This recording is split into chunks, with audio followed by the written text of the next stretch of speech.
Yo, yo, yo, yo, yo, yo, yo. Can you hear me now? Can y'all hear me now? It's good?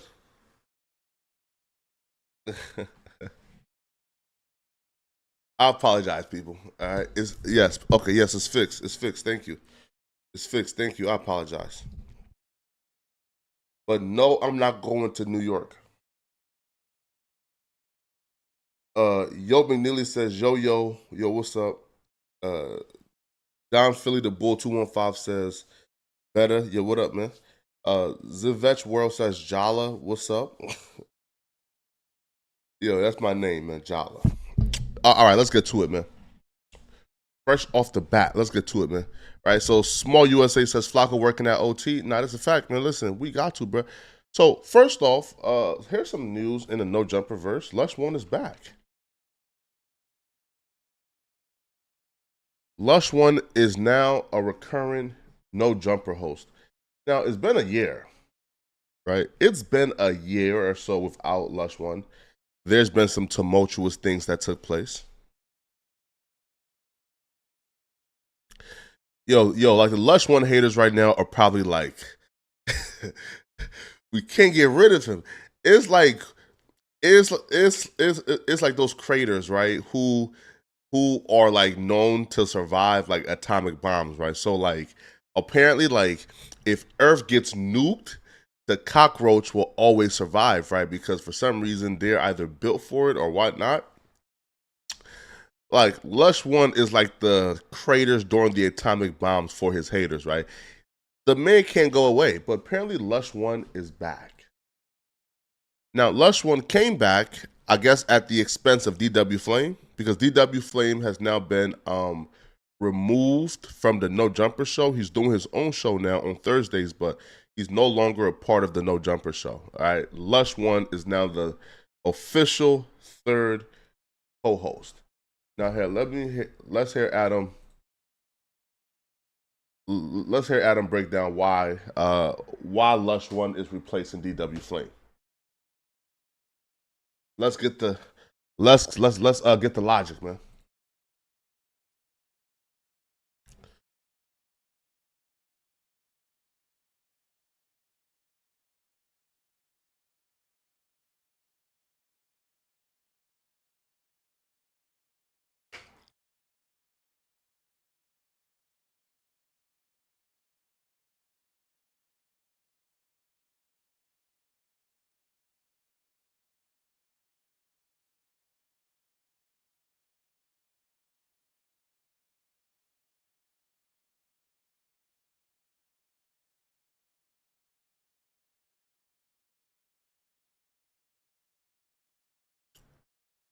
Yo, 1 second, people.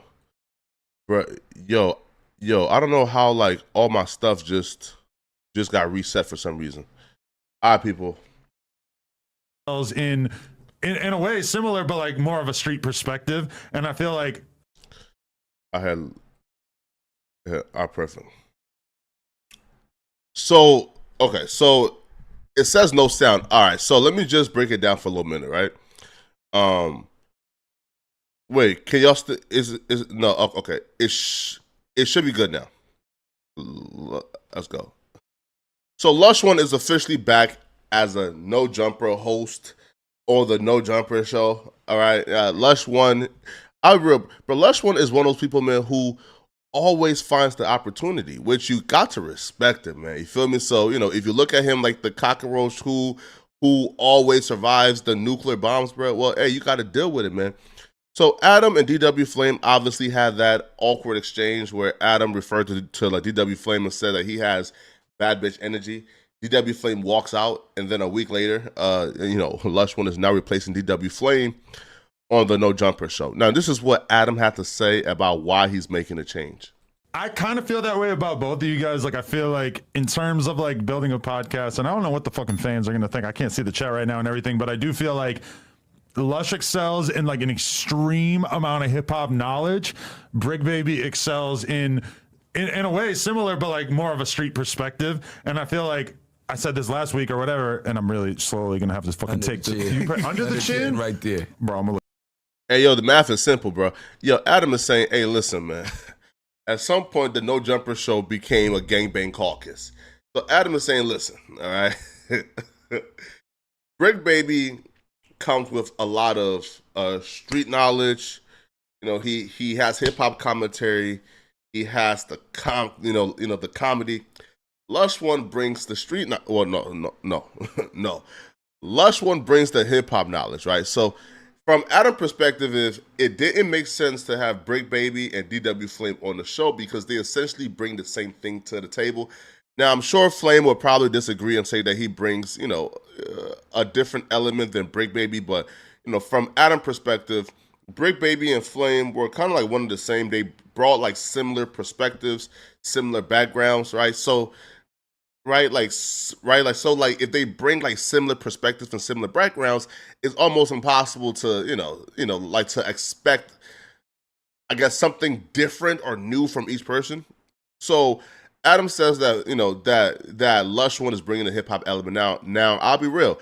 I feel like Adam is greatly inspired by the last week of content, right?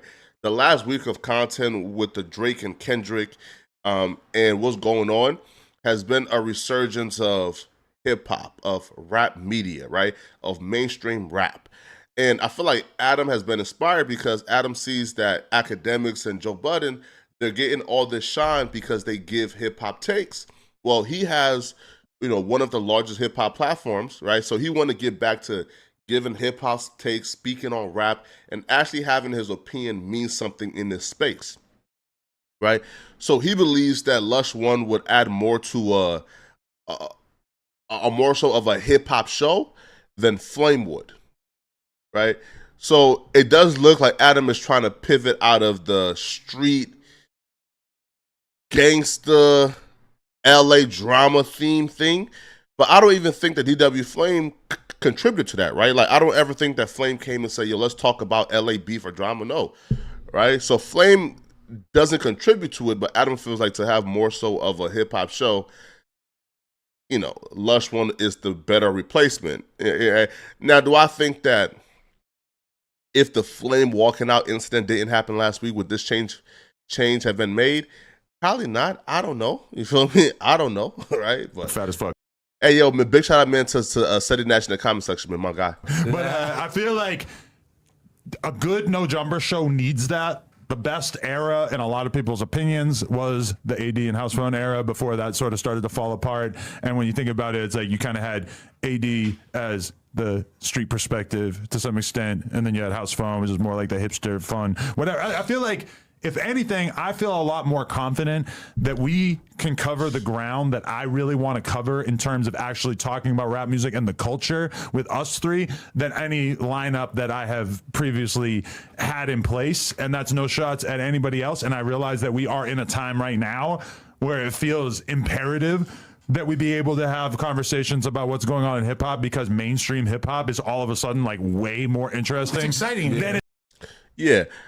I'm sure this decision was made somewhat with the incident that took place last week, but it does look like the larger driving force of what's going on is Adam wants to pivot of a more mainstream rap hip hop show that contributes to the overall conversation in the culture.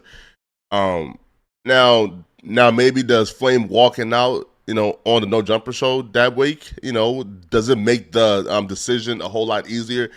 Probably, right? Because it would have been probably more difficult to replace Flame and no incident happened. And you just come and say, hey, bro, like, even though we are 100% good, the show been doing well, man, I just feel like Lush One would be better. Bye, right? So I feel like that incident did make it easier to pivot, but I feel like the larger driving force is Adam seeing the overall conversation that's currently taking place in hip hop and wanting to contribute to that. It's been in a long fucking time, and it's easy to forget that this did not exist a month ago or 2 months ago or whatever, and like all of a sudden, a lot of shit has changed. People forget.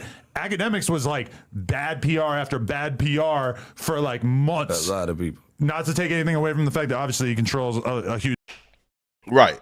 So Lush is back. Now, if you watch the exchange between Lush and Sharp, here, let me pull it up real quick. So here's the thing. Lush One knew that he was coming back for quite a while now. I believe for about probably like a couple days, like 2 or 3 days, which makes which makes what do you think? This particular interaction between Lush and Sharp even more interesting because Lush One was recently on Sharp's live stream. And at this particular time when Lush is on Sharp's live stream, Lush knew that he was coming back to do the No Jumper show. Sharp didn't know at the time. So they were having a conversation about would Sharp co-sign or approve Lush One coming back to No Jumper permanently because he's seen No Jumper at the UFC gathering. Sharp told Lush to his face, hell no, I don't want you back in the building. I don't think you can be trusted right now. This is an interesting interaction because Lush knew that he was coming back regardless. Yeah, man. But big shout out to Glenn Chaos, man. He says, welcome to Flacco Gang Day 1. But let's go. What do you think? And you know what you asked me, right? And I feel like I answered, but I didn't really answer. But if they ask me my vote right now and where it stands, and I love you, bro. I fuck with you. Yeah, hey. But right now, for what it is, as a sergeant at arms there at the building, as one of them, like I feel you. For who's got our best interest, it's not a physical standpoint. Yeah. No, I know exactly what you. I'm a fucking Homeland Security. Yeah. Right now, I get it. Yeah. Nay. No, I feel you. Hey, fuck it. Nay, but like, hey, not right now. And I don't know if I would feel the same way either, and I don't know if I need to get dropped back in the fold to that degree. You feel me? Like I'm not saying and all what people think that I'm acting like an OG, nothing. No, I'm just trying to have the best interest. Cause I gotta have the best interest in anything that I'm. No, I get it. Something that anything that I'm a part of, bro. Like, hey, I gotta have the best interest of it. I don't ever talk about anybody else's mixture and what they should be doing, what they shouldn't be doing. But when I'm a part of something and I have some type of dealing with it, some type of doing. Hell yeah, hey man, shit. I'm gonna say it. Mine for right now for you is nay, and I feel that. And so Sharp, so his reasoning though, I kind of understand it, right? So Sharp reasoning is, bro, we were at a point where, we were rolling, right? We were at a really good point. Now, maybe in terms of employee inner relationships and drama, there was like hella beef and it was bad. But we were at a point where culturally we were at a good spot in terms of the numbers, in terms of everything. And Sharp faults Lush One for being a catalyst that started the drama or the mass exit, right? That started, a lot of the exit and the drama and the downfall, right? Of No Jumper at that particular time. Most of it, a large portion of it came from Lush One going on Discord and just spilling the beans to fans, right?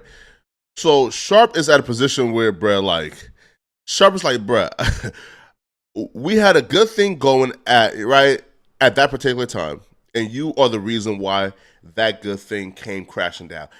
Now we're at a position where we've rebuilt ourselves, and we are now at a good standing point, right? And we're doing well right now. You coming back into the fold of things may be a danger to what we got going on, right? And that's Sharp's again, and I feel like everybody has to respect it, right? Because it's kind of like me inviting you into my home, right?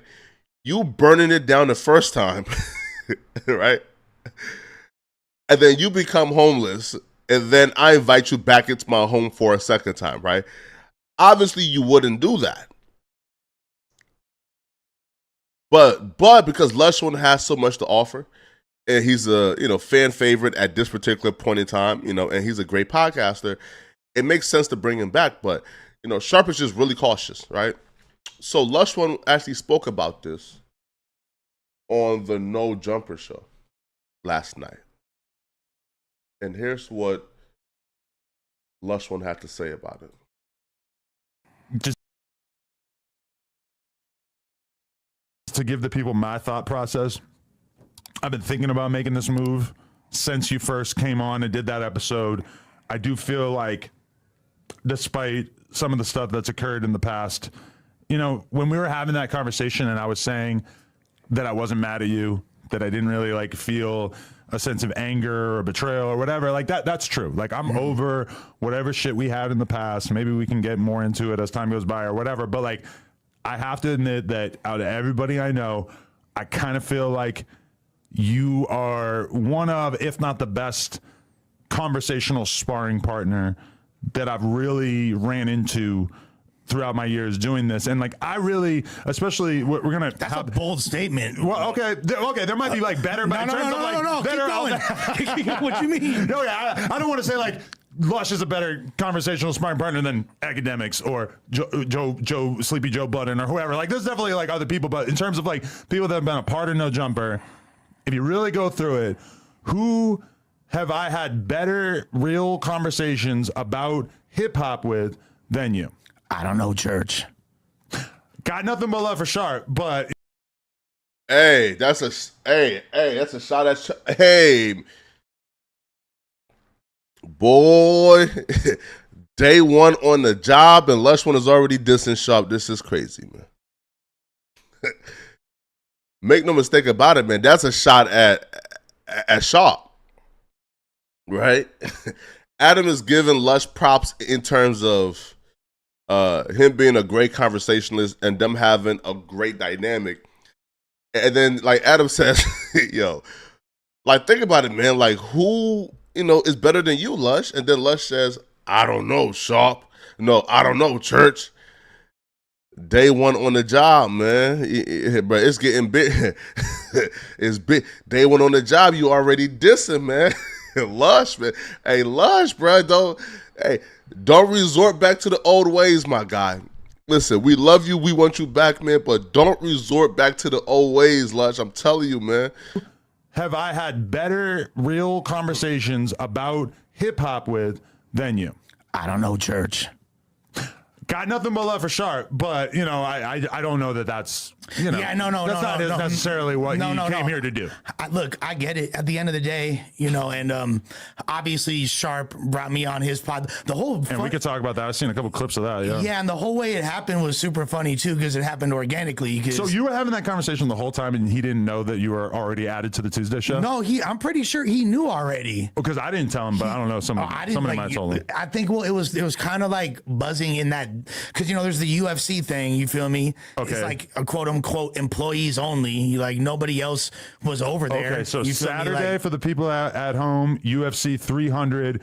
I was, you know, my family was gone. They were in Japan. So I'm thinking, I don't want to order this fucking fight and sit on the couch by myself. We should get it at the office and at least have however many homies want to come through. So there was like, you know, 10, 15 people that came through to watch the fight and everything. And I invited Lush.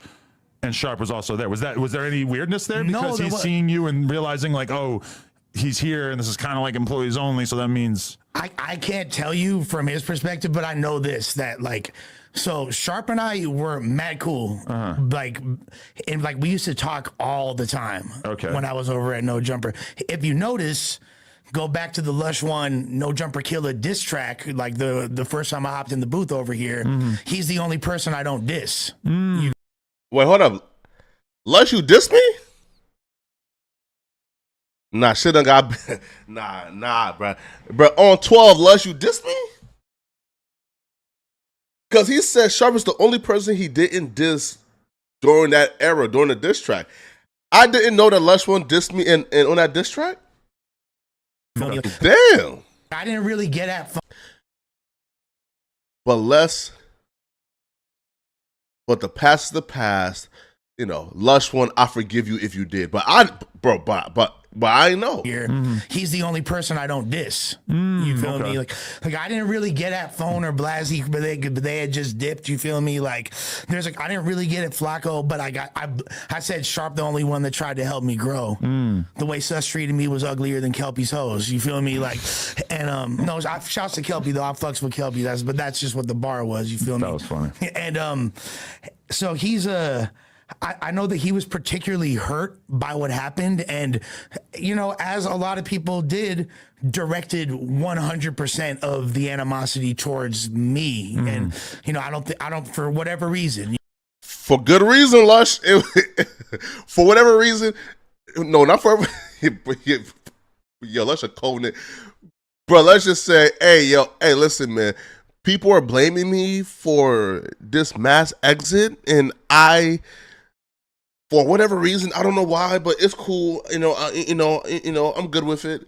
Lush, not for whatever reason. You know the reason. All right? The reason is because you were responsible for the mass exit. And, you know, as a lot of people did, directed 100% of the animosity towards me. And, you know, I don't, for whatever reason, you know what I mean? And like, he the first time I even started really trying to stream or do my own shit, one of the first streams I ever did like was me responding to you and him sitting down for the initial conversation. And when you kind of like, we bike, you feel me? Like no, we still hear motherfuckers, you feel me? Don't think that this is gonna be the end. And you and Sharp, and Sharp's like, I don't know, Church. Like Lush was just too big of a fan, and he was like saying what he said about me. So I responded to that. And then like he's like, he was trying to sex play me to. So we had like a conversation after that, which ended amicably, and it was love. You know what I mean? But that's the last time we spoke. And then you see him Saturday. And then I see him Saturday. On my end, I'm not. You feel me? I'm harboring no type of feelings about anybody. Like I'm really like trying to fucking be an adult just in life and not let things that are inconsequential to my, you know, family or my. I'm trying to be mature as hard because I'm fucking. You were saying that like whatever you might currently be getting from your family / like your girl situation, that at that time you might have been like manifesting that shit through chatting with Sadie Perry in the Discord chat. Nah, that's some nasty stuff, bro. That's some nasty stuff, bro. Listen, man. I understand being lonely, and I understand like, right, like being lonely, and not really feeling fulfilled. But under no circumstances should the chat make up for that, right? Listen, I love you, boys, man, right, or girls, or whoever. I love y'all, right? We are the flock. You feel me? We are a big family, right? Feel me? We, like we are a flock, right? We are a flock. But under no circumstances do I think that you guys, like under no circumstances, bro, like do I think that you guys make up or substitute, right? Like the soft loving of a woman, right? Or the love, that comes from a girlfriend or a spouse, right? Under no circumstances, bro. Like, let's make that clear, bro. You feel me? If I'm lacking, let's say in like a, like a fulfilling, intimate relationship, I'm gonna go ahead and find that fulfilling, intimate relationship. But under no circumstances do you guys make up for that. 1,000%, 1,000%. Like I was at a fucked up place at that, you know what I mean? Manifesting itself in strange ways. Yeah. So that's literally like, this was a whole different chapter in my life. So I'm not really like, as much as I always love No Jumper, from a fan perspective, even like when we wasn't getting along, I'm still slick watching the content because yeah, but some will say though that you were slick, trying to tear it down too. All right, we don't have to talk about the other stuff. You feel me? Now, Sharp would respond back to this though, and this is what Sharp. This is what Sharp had to say.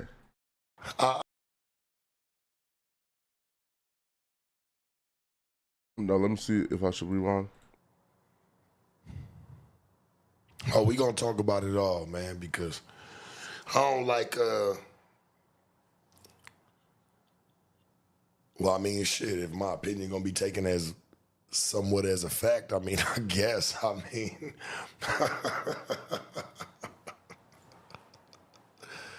love this, man. I love this. It's crazy. It's like niggas is giving me the content.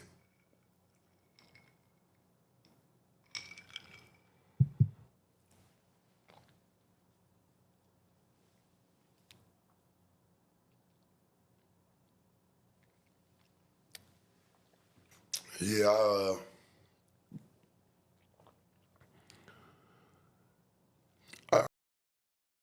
about the Lush situation.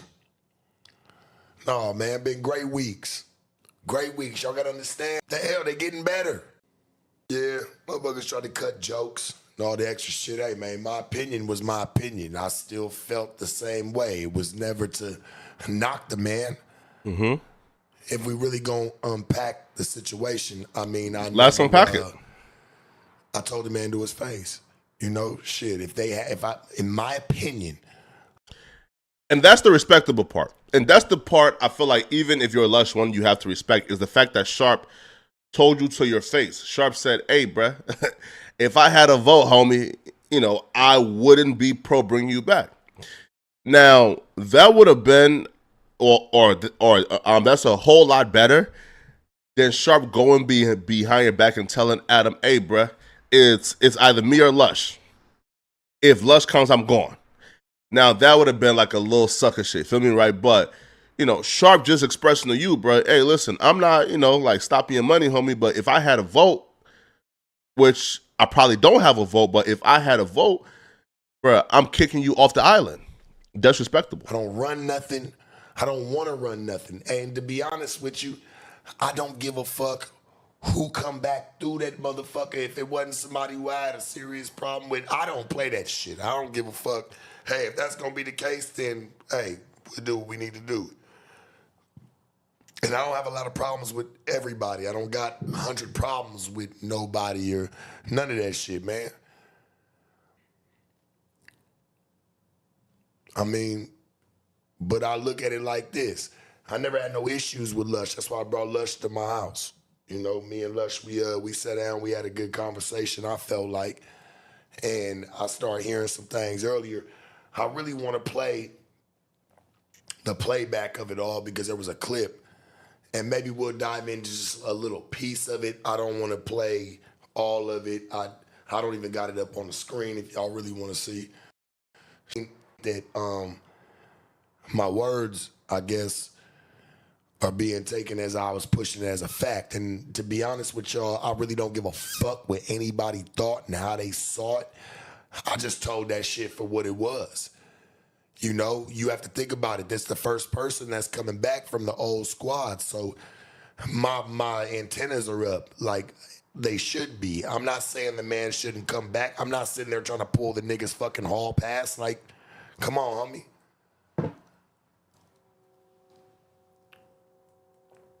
I'm just looking at the shit for what it is. And not just for what it looks like, because it's a good time to have. Like, I'm just being honest with y'all. Like, I said what I said. Yeah, right. And I feel like Sharp issue with this is that the narrative or like the conversation, you know, was going in the direction of Sharp felt like he could have stopped this, but he has no power to stop this. Boo boo, I'm back, right? Like, that's what the conversation felt like it was going. Like, it felt like Lush One was saying, yo, Sharp thought he could have stopped me coming back, but Sharp has no power because Adam is a dictator. Boo boo, Sharp, I'm back, right? And I feel like that's what Sharp has an issue with. Sharp issue is, bro, I never stated like my word was fact. I never stated like I had the power to stop you. I stated, bro, if I had a vote, you wouldn't be coming back. Right? But obviously when you paint it as you thought you could stop me, nana boo boo, ha ha ha ha, I'm back. You know, that makes Sharp look a certain type of way, and that reflects a little differently when it comes to the audience. I was pushing something like I run the, oh, well, you know, this is no democracy, motherfucker. I never said that it was, and trust me, I don't want to be a part of one if there was one.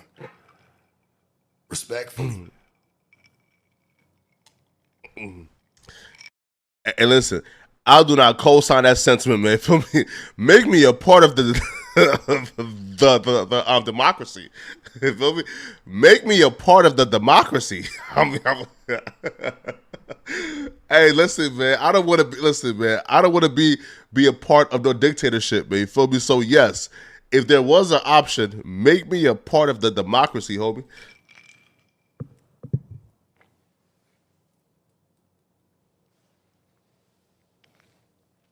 Y'all got to remember where the fuck I come from. Like, let's not play. I don't give a fuck what no square ass bitch got to say about me. Nothing, nigga. Check my resume in the streets. If you know, you know. Hey, listen, Lush, heed the warning, man. Call Dago. Hey, call Dago and ask about him, man. This is nah, shit done got serious, people. Y'all got to remember where the fuck I come from. Like, let's not play. I don't give a fuck what no square ass bitch got to say about me. Nothing, nigga. Check my resume in the streets. Oh, it's serious, cuz. It's serious, blood. It's serious, cuz. Hey, Lush, heed the warning, bro. I mean, hey, listen, just heed the warning, man. You feel me? All right, you know, if you don't know what Sharp is talking about, man, call Dago. You feel me? Call Dago to find out. If you know, you know. I'm not gonna let online personalities, the entertainment, none of that shit ever wither my motherfucking name. Straight up. Sounds like if there's any stories about me in the streets, sound like I've been doing good for everybody. Sound like I'm a productive motherfucking member of society. You know, I can't wait to go back and do one with Mark. I swear to God. I can't wait to go back and do one with him. Yeah. Like Mark is I think Mark is Oh shit. I think that one's gonna be able to touch surface. Who's Mark? Man, we gonna talk about it all. Shout out to Soft White Underbelly. Yeah, Soft White Underbelly.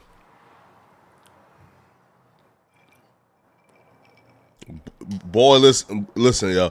I heard Mark got the check for them hoes, man. Who don't, hey, and respectfully. Don't give a fuck who don't, hey, and respectfully, you know? And I'll say this, I'll answer your shit, baller. You say your views are down, Adam. Don't value your opinion no more. Hey, man, I don't give, like, respectfully, I don't give a fuck who don't value my opinion. I told the nigga that I told it to. I told him to his face. Period, point blank.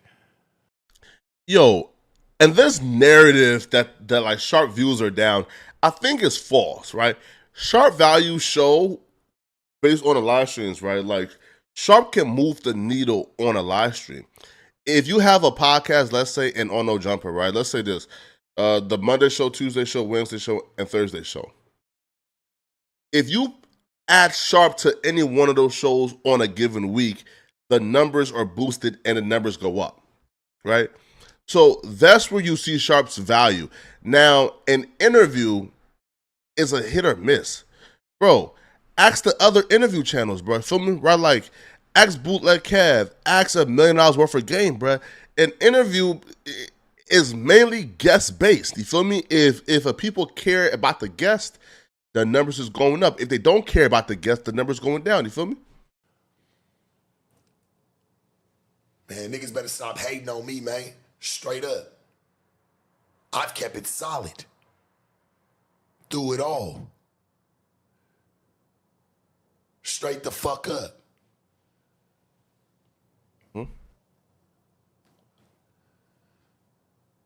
No, it ain't about it ain't about trolling. It ain't about none of that, chat. Or who's trolling. Nah. Sharp has kept it solid now, we have to admit. It ain't about none of that shit. I'm not with none of that. Man, bet. So people, now listen, man, Lush One is back. You know, me personally, I think Lush One being back is a great thing.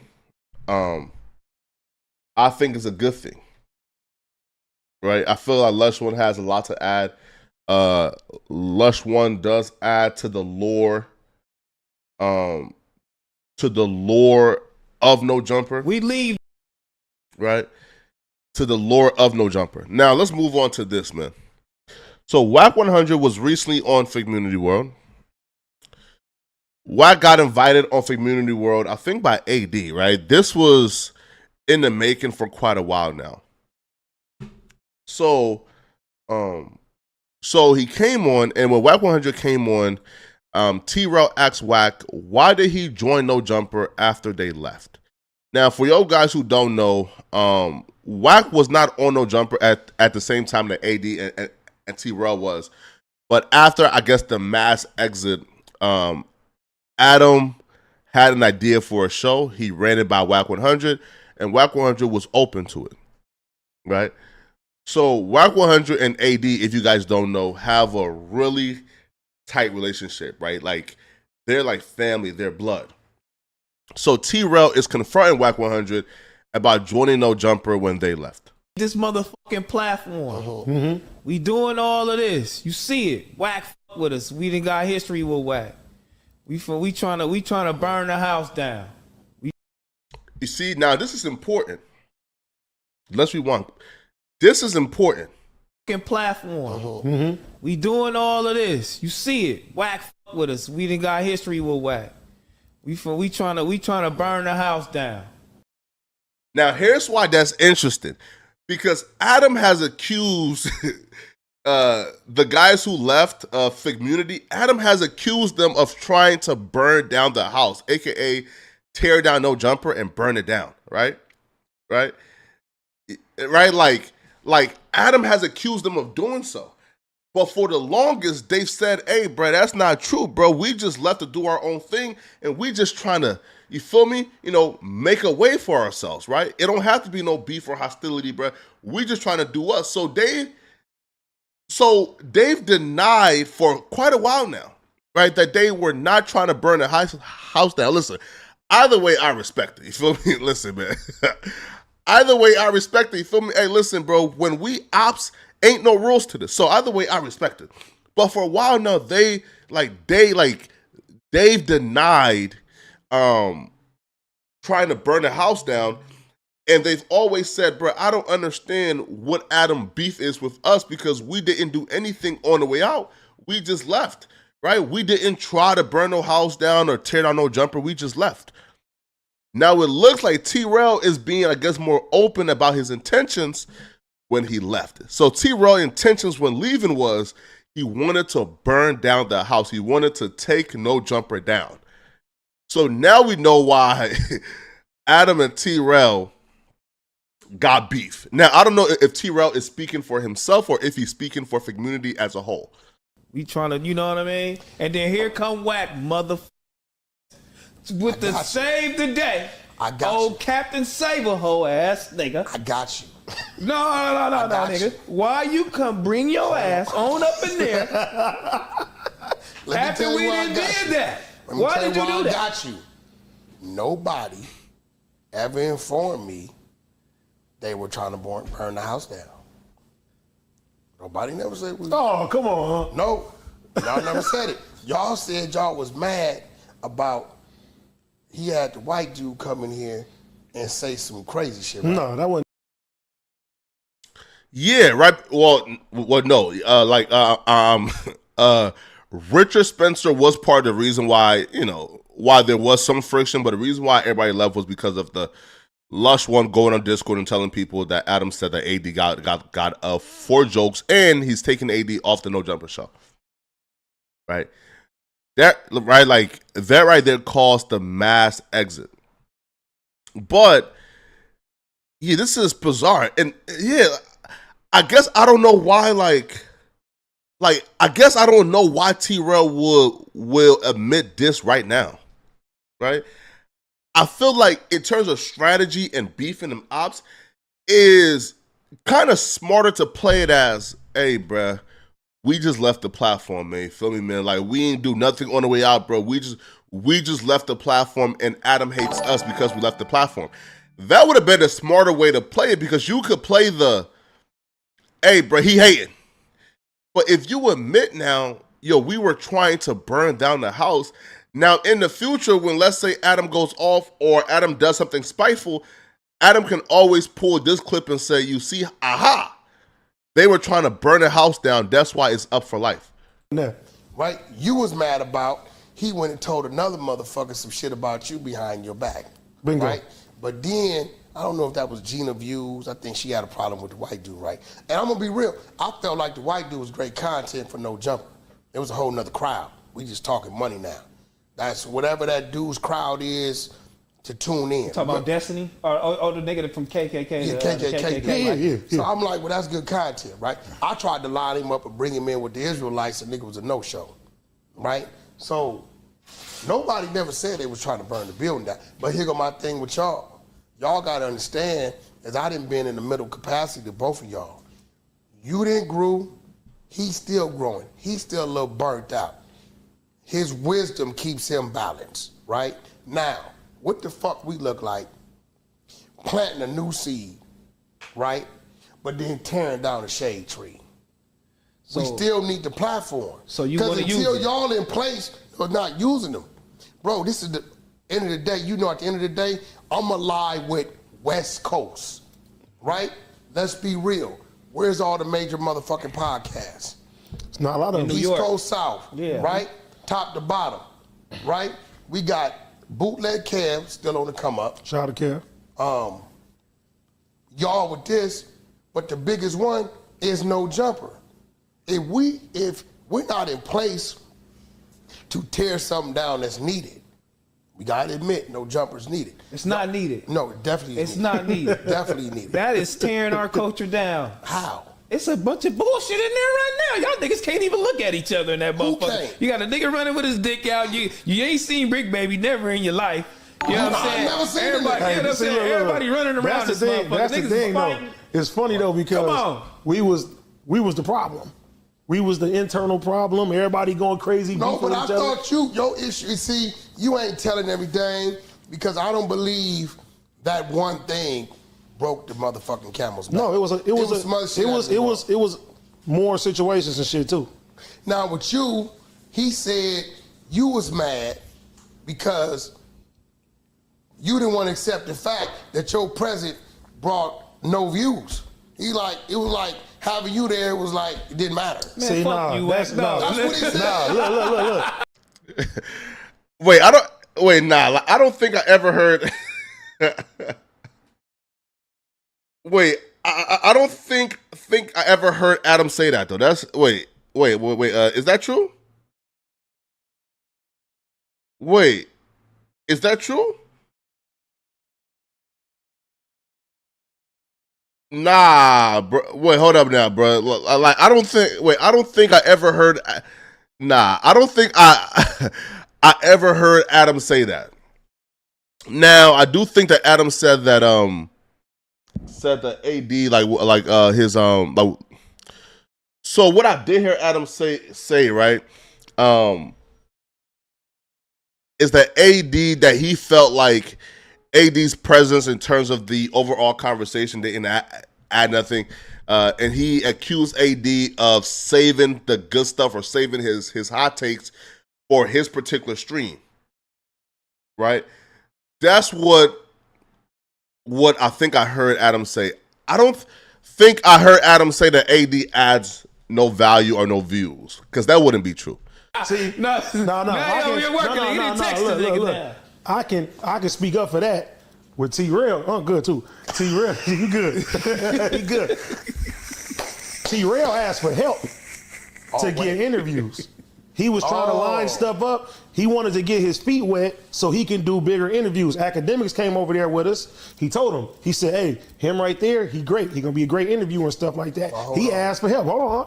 He asked for help. He said, Who hey. asked for help? He asked for help. You know why that's some bullshit? That's not no bullshit. I'm gonna tell you why that's some bullshit. Cause he been doing this shit 10, 15 years. He ain't been interviewing. No. This motherfucker's too cool to utilize his phone book.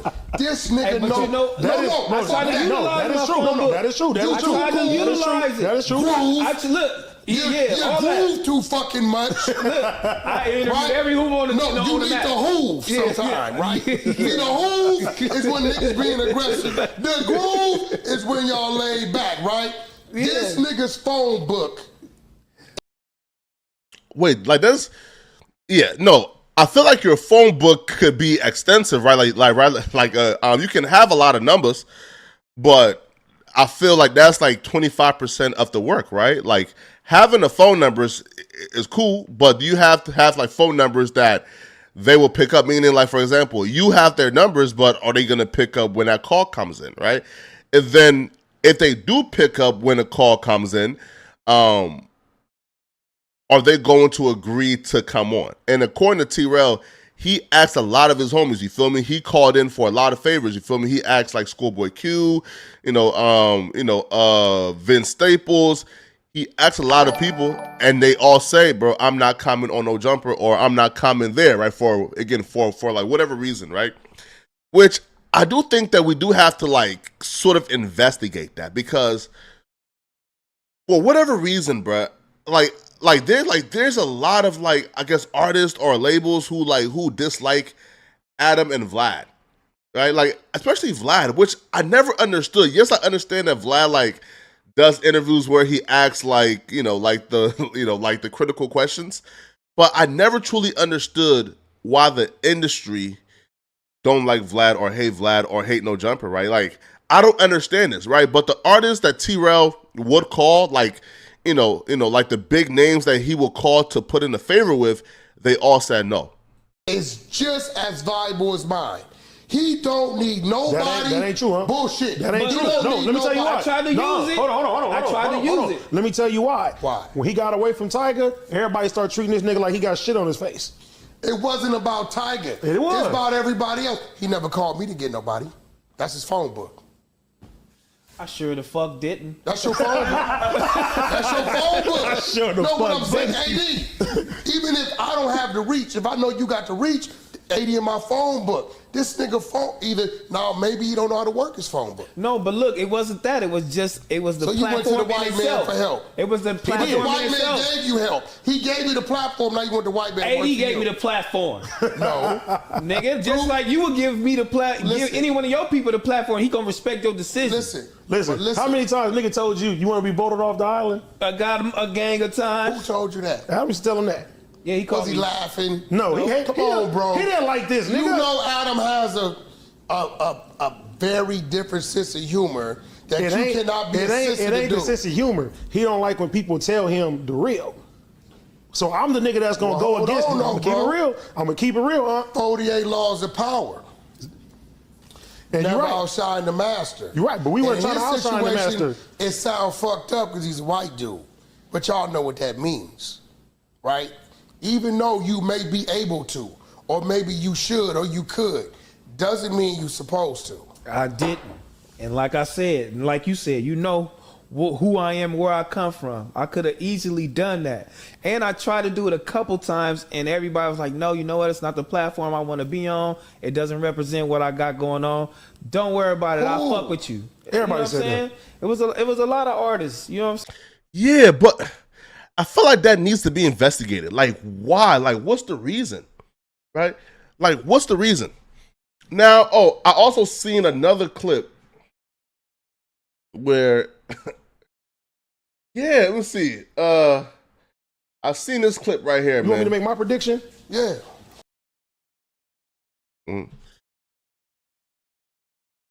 So,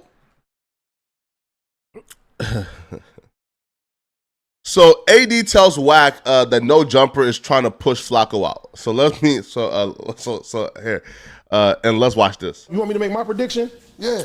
They're trying to push Flacco out now. Who? They're trying to push Flacco out now. Out of here. They love Let me Flacco. tell you why. Let me tell you why. They love Flacco. Let me tell you why. Yeah. Now I'll be real, bro. Like I seen like there was some people, well, a lot of people in the Reddit as well. Folks were sending in like super chats during like the news streams saying the same thing. And people feel like with the new reaction channel, the new reaction videos, not channels, right? Because No Jumper is now doing or covering like the universe drama, right? So like they're covering more nuanced drama, more niche-based drama on the main No Jumper channel. And people feel like because No Jumper is currently covering, I guess, similar drama or stories that I would cover on my channel, they feel like this was created to sort of like carve me out the niche or to carve me out of it. Now, here's why I guess I really don't stand by that, right? Because I feel like when it comes to, commentary, when, it comes to like the commentary bro content, right? I feel like when it comes to that, it's all personality based, right? So, me and Joe Budden can talk about the same thing.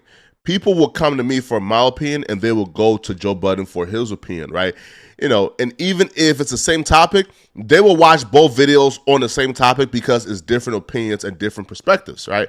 So when it comes to like the particular, like No Jumper is now covering like niche-based drama in this universe on the main channel, well, Danny's opinion and Danny's perspective is a lot different from what my perspective would be, right? So, like, yeah, man, you feel me?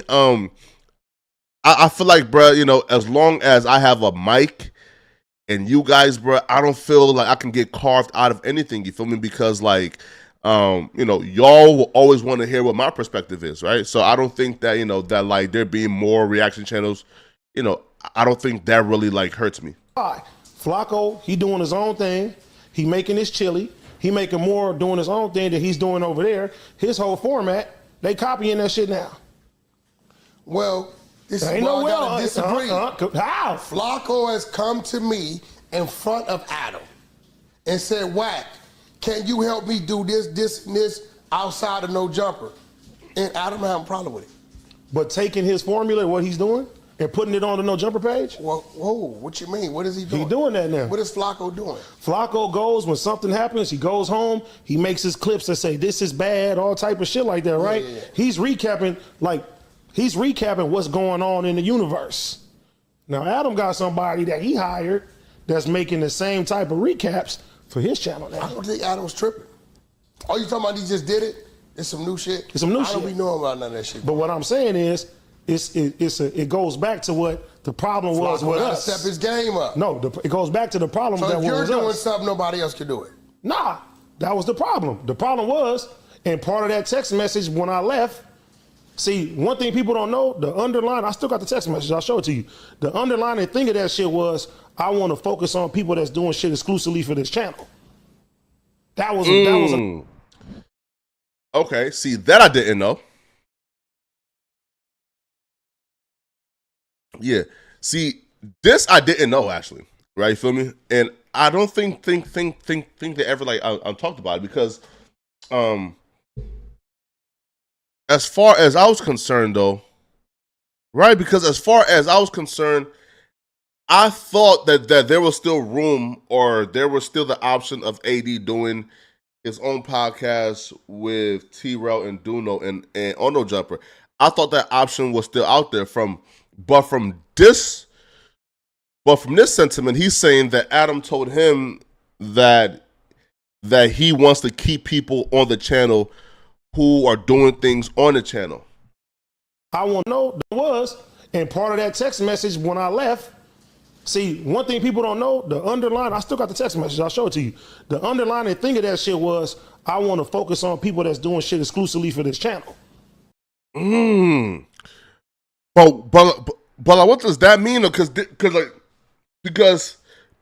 they still had a podcast though on No Jumper. So was that like a text like telling them, "Hey, bruh, we are canceling y'all podcast and we're going in a different direction.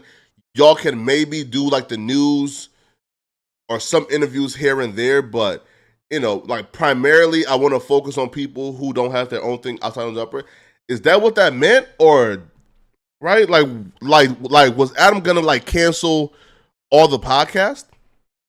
Because that's what that implies if the message is true. That was another thing too. So it's like, okay, it's gonna come a point that our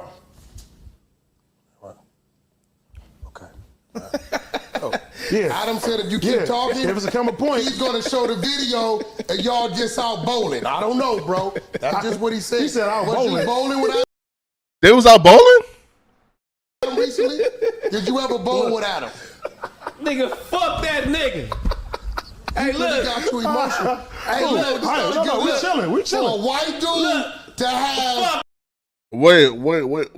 Hold up now. The question was never asked. Wait, hold up now. The question never got answered. Though. Was y'all bowling? Bowl without him. Nigga, fuck that nigga. Hey, look. Got too emotional. But the question never got answered. Was y'all bowling? Because I don't think. Nah, bro. Nah. Because after AD said that like because of the grandmom comment, like he can't even be in the same room as Adam no more. So I don't think they were bowling. Hey, look, we chilling. We for a chilling. white dude to have. To have the That's your groove homie. emotional. That's your homie. I fuck with Adam. You all right? That's your fucking homie. I fuck with Adam. I fuck with Adam. You all right? Since we talking about homies, man, let me get serious though. Why are you bothering your homie, man? This is one of the niggas that I used to see you running with, fucking with, out here in these fucking streets. Which one? Now you are fucking bothering this young man named Big U. He said, young man. Well, first of all, let's start off. You are bothering He him. never liked your ass anyway. Okay. We got into it over Tiger because he was right. He never liked your ass. Now he was trying to get me. Yo, I met Big U actually once at No Jumper. But it was like, yo, when Big U walked in, so one, I was expecting Big U to be bigger, right? Because like just the lore of Big U, like when we are told about Big U, we're told Big U is like 6'9", 320 pounds. Now he's still a really big guy, pause, right? He's still a really big guy, but he's not like 6'9", right? Like Big U is about like 6'2", 6'1", you know, about like 230 pounds, 240, you feel me? So again, still a big guy relatively, but he's not, I guess, as big as people, you know, like, right? As people portray him to be, you know? Not as big. Yo, have y'all been tapped in with this whole 1090 Jake, Rick Ross, and Drake drama? Yeah, let's pull it real quick, man. Like 1 second. Let me go to it real quick.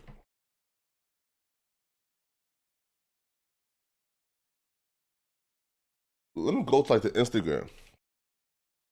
So Rick Ross, for we don't know, you guys know, Ricky Rose is or was a correctional officer. Let's pull it up real quick.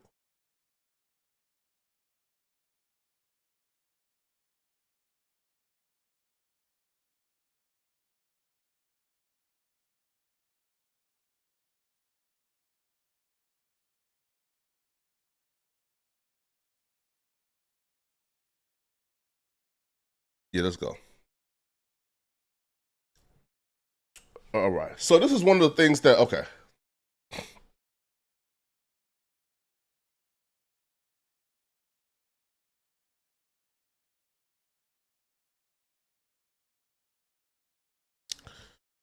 All right. So Rick Ross in his diss track to Drake, he refers to Drake as white boy and sort of questions Drake's, I guess, place in the culture due to Drake, being white. Now, apparently 1090 Jake had an issue with this. Now, I don't know if the issue is a real issue or if 1090 Jake was trolling, but apparently 1090 Jake had an issue with Rick Ross referring to Drake as white boy in like a derogatory manner to discredit him, right? So referring to Drake as a white boy to discredit, I guess, his standing or his place in hip hop is essentially saying if you are a white boy, that you don't have a place in this culture, right? So 1090 Jake had an issue with this, right? And he responds back and he says, since he keep calling Champagne Poppy a white boy, he woke up the real white boy up. Y'all want this video? He said he only lasted 4 months, but the paperwork says 95 to 97 with perfect attendance. Let me know. So 1090 Jake essentially hints at he's about to do a video exposing Rick Ross for being a correctional officer. Now, I never understood this in hip hop. Now, y'all tell me, bruh, isn't this probably the dumbest thing ever? Right? Yo, think about it, bruh. what culture other than culture where black folks, where ninjas dominate, will anybody be shamed for having a great paying job with benefits? Think about it, people, right? He is not even an actual police officer, right? He's not out here cracking cases and solving crimes. This man is essentially a glorified bodyguard, right? A glorified security guard. He's a correctional officer, right? But only in hip hop or only in black culture will we shame somebody for having a great paying job with benefits, all right? A solid retirement plan, a pension plan. We are shaming Rick Ross for having a great job. Now, it extends further than that, though. 1090 Jake is now shaming Rick Ross for having perfect attendance 2 years on the job. Yo, only with black folks, only in black culture do we shame people for doing the right thing in life, for having a job. Yo, I don't know, like, where in the culture or like at what point did things shift to where boss culture became a thing and people began to shame somebody for having a job. Now, that right there don't like necessarily applies to Rick Ross because he's not being shamed for having a job per se, but he's being shamed for having a job as a correctional officer because it's looked down upon. But again, I don't have a problem with that, right? Like he's not solving no crimes, right? He's not doing no type of detective work. Yo, bro, listen, your correctional officers, bro, are the most dirtiest, scummiest, low down, corrupt, criminal-minded people in the world, bruh. How do you think the phones and drugs are getting in the jail, bro? It's through correctional officers, right? So in actuality, bro, they're more criminals than the criminals, right? But 1090 Jake would like play a video where Rick Ross is saying that he was only a correctional officer for about 4 months, and they fired him because he was tardy and he was late. So I was, yeah. So going all the way back, when was that? How long ago? Maybe when I was 20. 20 years old. Yeah. What kind of people were in there?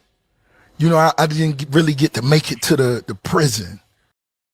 I sent the video or the picture of Rick Ross like in his outfit, bro. If Rick Ross was 20 years old in that picture, bro, Rick Ross was the oldest looking 20-year-old I'd ever seen, like ever, right? But the dude asked Rick Ross, "Hey, bro, like, weren't you a correctional officer?" Now this dude is probably like an innocent and interviewer who probably like don't even know like the magnitude of the question he's asking or how it could go left fairly quickly, right? Now, if a black man asked Rick Ross this question, bro, Rick Ross would have snapped, probably packed him out, right? Probably thought, bro, you trying to play me, trying to call me a snitch? But the white man asks, and it's all good, right? So Rick Ross gives an answer, and he says it was a really brief stint. Now, here it is. Because you got to go through training and all that, and I didn't last long. Right. I may have lasted 4 months. Right. Before they said, yeah, I was a little tardy. Were you a correctional officer at one point? I was, yeah. So going all. So he said it only lasted 4 months, right? And they had to let him go because he was too tardy.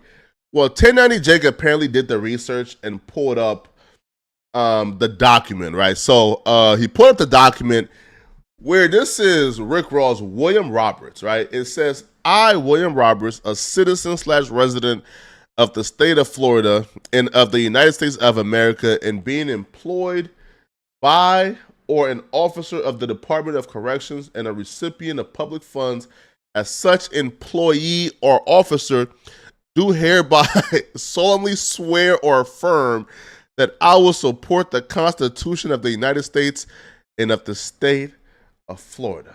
I mean, hey, man, listen, man. Hey, listen. Now, I'll be real, bro, right? The oath to protect the Constitution as a self-proclaimed coke dealer, the biggest drug dealer in Florida history, right? As self-proclaimed, right, a kilo pusher is crazy. It's crazy. An oath to protect the Constitution is crazy. But nonetheless, though, bro, like, again, man, like if this, Bro solemnly swore to protect the Constitution, man. Hey, listen, man. Hey, hold up, bro.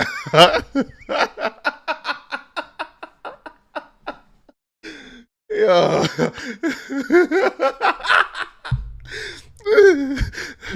All right, listen, man. Listen. Okay, and he signed it, right? And it was notarized, right? It was notarized.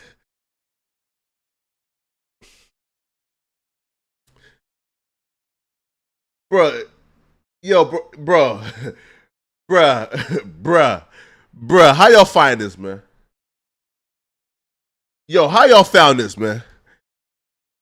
Yo, they found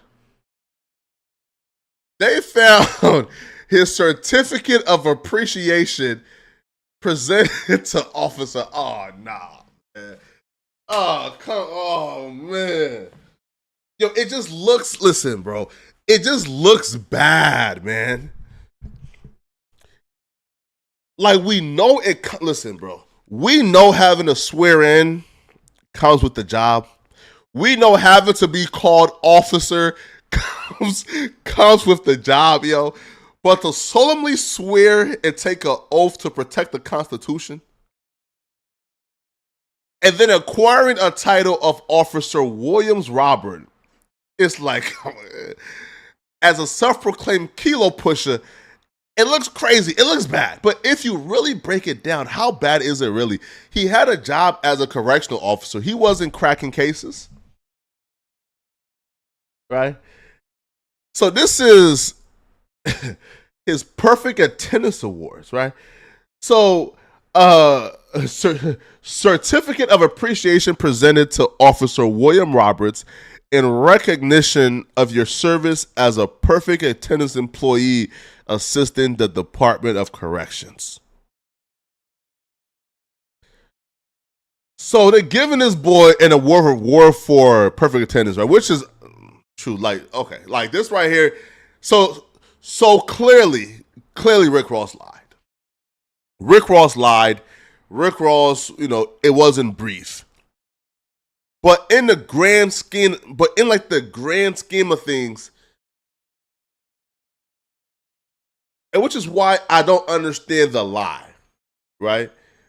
Because Rick Ross told a lie of, oh, it was brief and they fired me. Meaning if they didn't fire him, he would have went on to work as a correctional officer for as long as he wanted, right?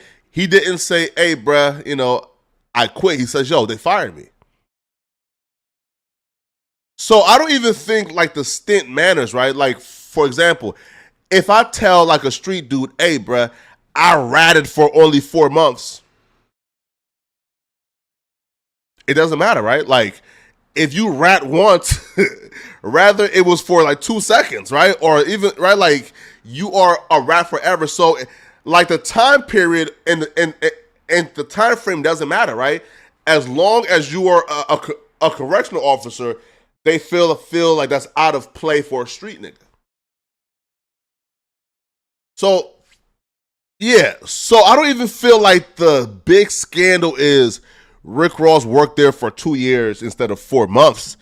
Because rather it was 4 months or 2 years, the streets will have still had an like issue with it, right? If I'm him, bruh, no, I didn't work as a correctional officer. Officer William Roberts isn't me. Sorry, it's not me. It's somebody else. Right? Oh, and those photos that you've seen of me in the officer uniform, bruh, is Photoshop. Man, bruh, that's fake, man. Bro, he could have played the Photoshop game crazy, bro. You feel me? Because Kendrick Lamar is like out here dropping weak distance and claiming it's AI. He could have said an AI game, bro. Like a Photoshop.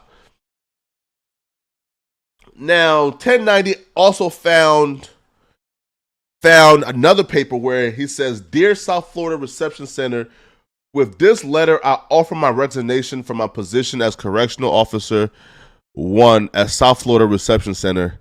Effective June 16, 1997, My decision has been made after months of deliberation, and now I feel that this is the right decision for me. Thank you for your interest in my career and for the experience I've gained through my employment and stuff. So he quit. So he quit. So this sort of like poke holes entirely like in the whole story of I spent 4 months and I quit. But then we asked, but does it really matter if it was 4 months or 2 years? Like, if 1090 Jake and did his research and found that, yeah, it was for 4 months. It was for 4 months. And he did get fired. Would that have made it better? Like, probably not, right? Well, Rick Ross responded back to this. And this is what Rick Ross had to say right here. So Rick Ross says 1090 Jake a rat at Champagne Poppy, right? So Rick Ross like called attention to this because I feel like Drake liked the post that 1090 Jake posted of Ross, and he showed I guess like 1090 Jake like booking number. Says gang member admitted blood member. Mugshot taken in 2012. And Rick Ross showed a statement. Now, I feel like this has been out for a while now because I feel like this was a thing a few months back, right? Where like people were like going off on 1090 Jake for making, I guess, like a like a grievance statement in jail. Because apparently a grievance is, let's say, like the officers did wrong or they like beat you up or they violated like your rights. You can put in a grievance and pretty much say, yo, listen, these officers violated my rights. In terms of 1090 Jake, apparently there was like an all-out brawl that like took place. And he was, I think, stabbed or like he was attacked from the back by some dudes in prison.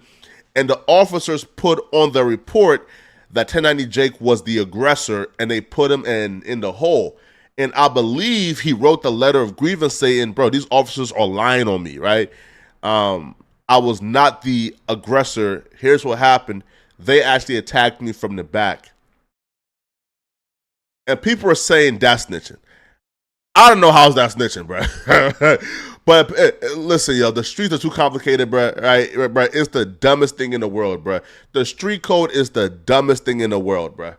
Like, yo, it's just, bro, think about it, bro. I can't even write a report protecting my rights in prison. I can't even tell on the police anymore in the snitching. Hey, man, I don't know, bro. Right? But Rick Ross posted this where it says, the suspect Cherry made several spontaneous statements. Oh, no, this is...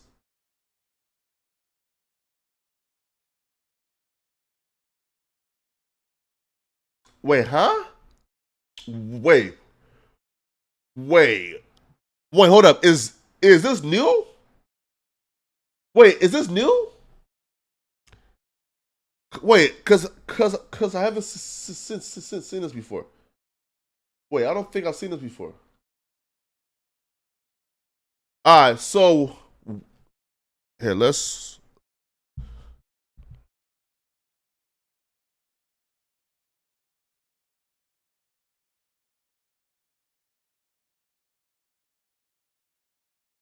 Okay. So here's the statement that Ross made. Let's pull it up real quick.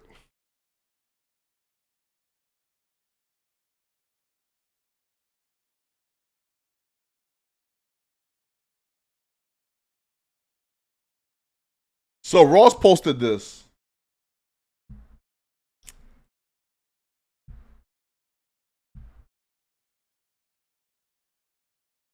All right. So Ross posted, and he claims this is from 1090 Jake's paperwork. So Ross says, well, no, the screenshot that Ross posted says, the suspect Cherry made several spontaneous statements. He stated that the gun was in his friend L home inside the closet under the green shirt. He stated that he was shooting the gun in the middle of the street and that he is sorry. He stated that he found it in a vacant house that he was using to pee in. He saw a shiny object and reached down and found the gun.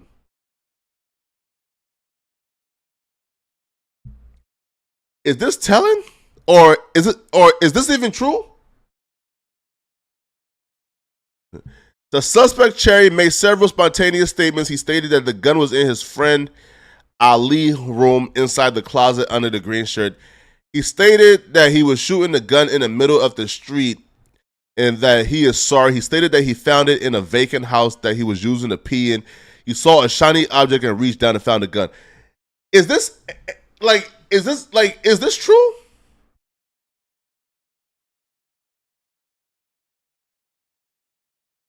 I feel like the way 1090 Jake has been exposing people for a while now. I feel like if this was true, like wouldn't people have found out about this already? Now Rick Ross and 1090 are both from Florida, so like this, so they both probably have like information that we don't have. But yeah, is this true? I'm not sure. And then he tagged 1090 Jake and tagged Drake and showed his luxury cars and his home. I'm feeling like the bigger person. I'm the bigger person. I'm a boss. Drake, I'm going to give you an opportunity to apologize. First and foremost, you got to admit, confess you got your nose reduction, and confess you got a BBL. And I understand. I know what it's like having those flaps on your stomach and that sweat being under there. You ain't want to do that. You wanted to just fuck a gym, nigga. You drizzy, you BBL, nigga. You could go get it done. And you did it. Just confess. Confess. I know you're not going to respond. And this pace is boring me. It's moving too slow. When I came in the game, you had to move fast, drop a freestyle Fridays. Now this shit social media. I can't do it. You got your minions. What's the other white boy name? 1090. He looked like a fucking wet little whale flapping. Shut up. Mind your business. Yo, fat people making fat jokes is probably bruh. Yo, listen. Yo, I don't know why, like, fat folks making fat jokes, it hits stronger all the time, right? Like, it always hits stronger, right? Like, for example, bro, like, if Brick Baby, like, calls me fat, like, whatever, cool, right? Cool. You feel me? Cool. But if Lizzo calls me fat, it just hits a little different, you feel me? Right? Because people expect for Brick Baby to call everyone fat, right? Because, Brick is he's a skinny dude. But if Lizzo calls you fat, bro, you are severely big. Peon, man, apologize. I'm feeling like the bigger person. I'm the bigger person. All right, come on, let's go. White boy, BBL Drizzy, I got a question. I saw you posted you got more money than Ricky Rose. And let's assume you did. Well, your best friend, Birdman, his house went into foreclosure 5 years ago. You done watched that man struggle them 5 years and ain't get that man a mansion? Because if you got more money than Rose, what's another 50 million, white boy? Yo, listen, yo, I'm not buying a mansion for... I'm not buying a mansion for the dude who got my publishing, bro. And isn't like my publishing and me signing to you when I was like new, and you like, bruh, yo, Birdman, bro, like placed like the biggest bet possible, bro. Yo, imagine signing Wayne, Nicki Minaj, and Drake, and them not knowing what they were gonna be, and you giving them pennies and profiting the way you profit, bro. Yo, bro, that's like the biggest bet / lick ever, right? I'm not buying you no mansion, homie, like at all, right? Like if you got my publishing. White boy, it's one for 40 on Indian Creek. It's one for 50 on Star Island. You got 48 hours, white boy. If you got Ricky Rose money, ain't none of my niggas winning foreclosure. Come on, white boy. I'm finna bust a bottle. White boy, don't do stunner like that. Come on, man. What happened to that? 40. Yo, Ross is the funniest nigga on the internet, man. 8 hours, the countdown has begun. And that old ass jet you got, they gave it to you free. That's a 1978. Be safe on that, Drizzy. Be safe on that plane. That old motherfucker. God, it's great. White boy. Hey, no, this shit is really funny because I'm going to tell y'all, it's like battling against nerds. It's like sitting in a class and you watching all the nerds put together their best science project to... Wait. Yeah, he just called 1090 Jake a nerd and says that like 1090 Jake and Drake like linking up to like tear him down is like them like linking up doing a science project. Yo, listen, man. Yo, listen, yo. I don't feel like Drake and 1090 Jake is the same ilk of white boys. Nor do I think Drake is white, but that's a story for another day, right? But Drake and 1090 Jake seems like the opposite like demographic. Especially like, bruh, I seen an old video of Drake, right? Wait, hey, let me pull it real quick, bruh. Yo, I seen an old video of Drake, like when he was like calls people ignorant, right? Where he was like at dinner, apparently like with some like actor buddies and friends and shit, right? Yo, Drake was talking about like the hooligans as if they detest them, bruh. Drake was like, how, bruh, like, instead of saying like guys are friends, they say men's like them. Bruh, he was truly disgusted by street lingo. I don't think a dude like Drake, who was absolutely disgusted and treated street lingo like the most grotesque thing in the world, is hanging out with a dude like 1090 Jake. Present to the class. Man, y'all can have that shit. I ain't with that shit. Nigga, your nose fake, your stomach fake. You don't write raps. Your biggest homies in foreclosure. Come on, man. Go buy all them niggas that's living with each other a big mansion and put the BBL Drizzy logo on the gates. Man, feed them niggas, man. Come on, man. There's candlelight. It was really dark, really romantic. Got to know them much better, so it was fun. Do you have like your words up there that like kind of funky and weird? The guys at our school, instead of addressing people like the group, like saying like, "What are you guys doing?" Say "man's like you." It's really weird. Yeah. So man's like you are going to that, and then this means like the group. Crew. That's interesting. It's not. It's really ignorant. What about rude? That's rude. No. That's a good thing. That's fat. That's dope. Yeah, I hear that. These are old school, like. Yeah, these are old school. Yeah. I don't think. Yeah, listen, bro. I don't think Drake is hanging out with a 1090, bro. All right. It looks like Drake real feelings about street niggas, man. Is bro. Yo, bro. like the white folks was like, "Oh my God, man's like you. Oh wow, that's cool. Oh wow, that lingo is cool. That lingo is great." And he's like, "No, that lingo is ignorant. It's really ignorant. I detest the fact that they are using lingo instead of the English dictionary and vernaculars and verbs that were created for us. They are using these idiotic, ironic, moronic niggatry." Bro, I'm telling you, bro. Yo, Drake, listen, yo, Drake is the... Hey, yo, bro, Drake is something different, man. So, 1090 Jake responded back to Rick Ross, I guess, right? So apparently, after 1090 called Rick Ross a rat, Drake follows him, right? And then 1090 continues trolling Rick Ross.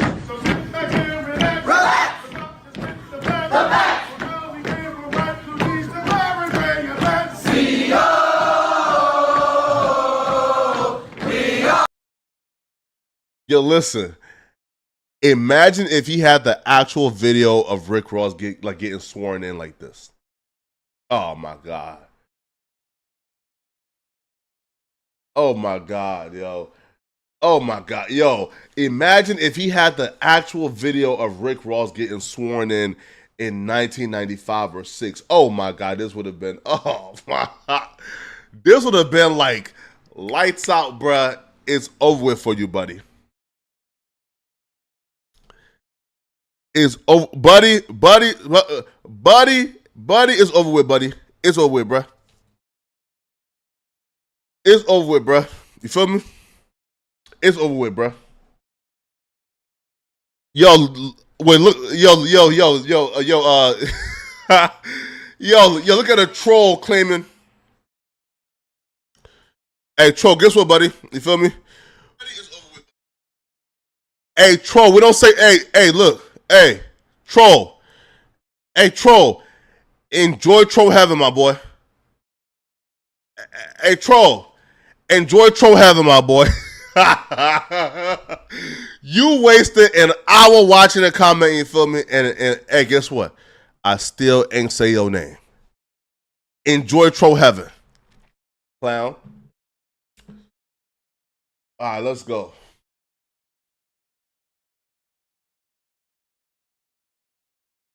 Wow. Yo, let's talk. Wait, yo, let's talk about Kendrick. All right, let's talk about Kendrick, man. So, here, let's go, man. So, Kendrick Lamar apparently dropped a diss track. Well, it's controversial, right? They claimed it was AI. Let me pull it up real quick.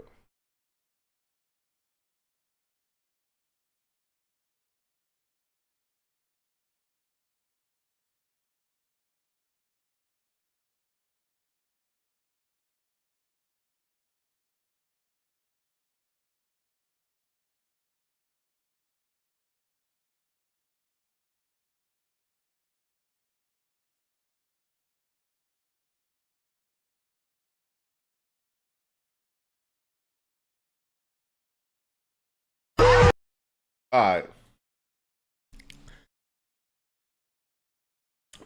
So let's pull this up now.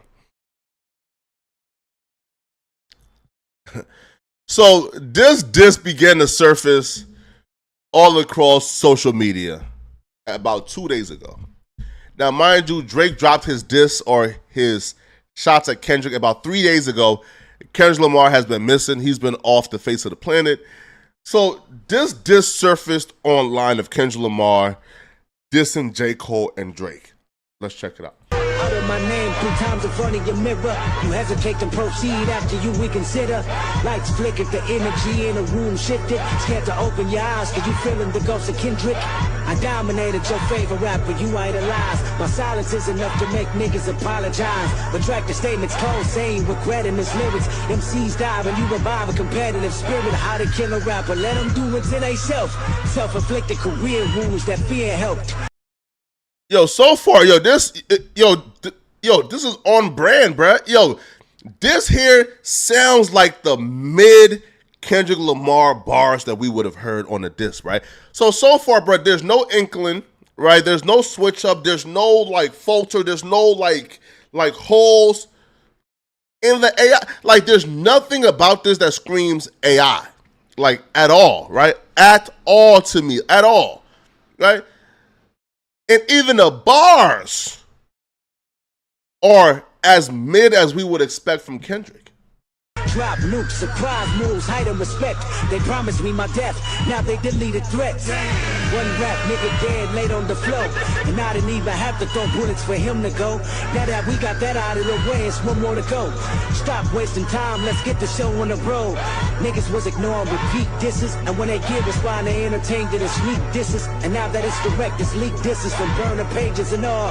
Insecure behavior from niggas y'all call guards. I know that you were sensitive and emphasis on lame, seeking validation from rap critics, slandering names. This is everything we would expect from a Kendrick Lamar diss, bruh. I mean, think about it. You heard the control verse. Was the control verse any different from this? No. You heard the like that verse. Was the like that verse any different from this? No, right? So like this, like this is not a verse where it's like, oh my God, this is clearly AI. Oh my God, this is no. The verse screams Kendrick Lamar. It screams what Kendrick Lamar been giving us, right? It don't scream anything different. Legacy forever cemented, I will reign. The next move, make the best move is detrimental. Grab your glocks when you see K-Dot. Better car ghost riders just to beat K-Dot.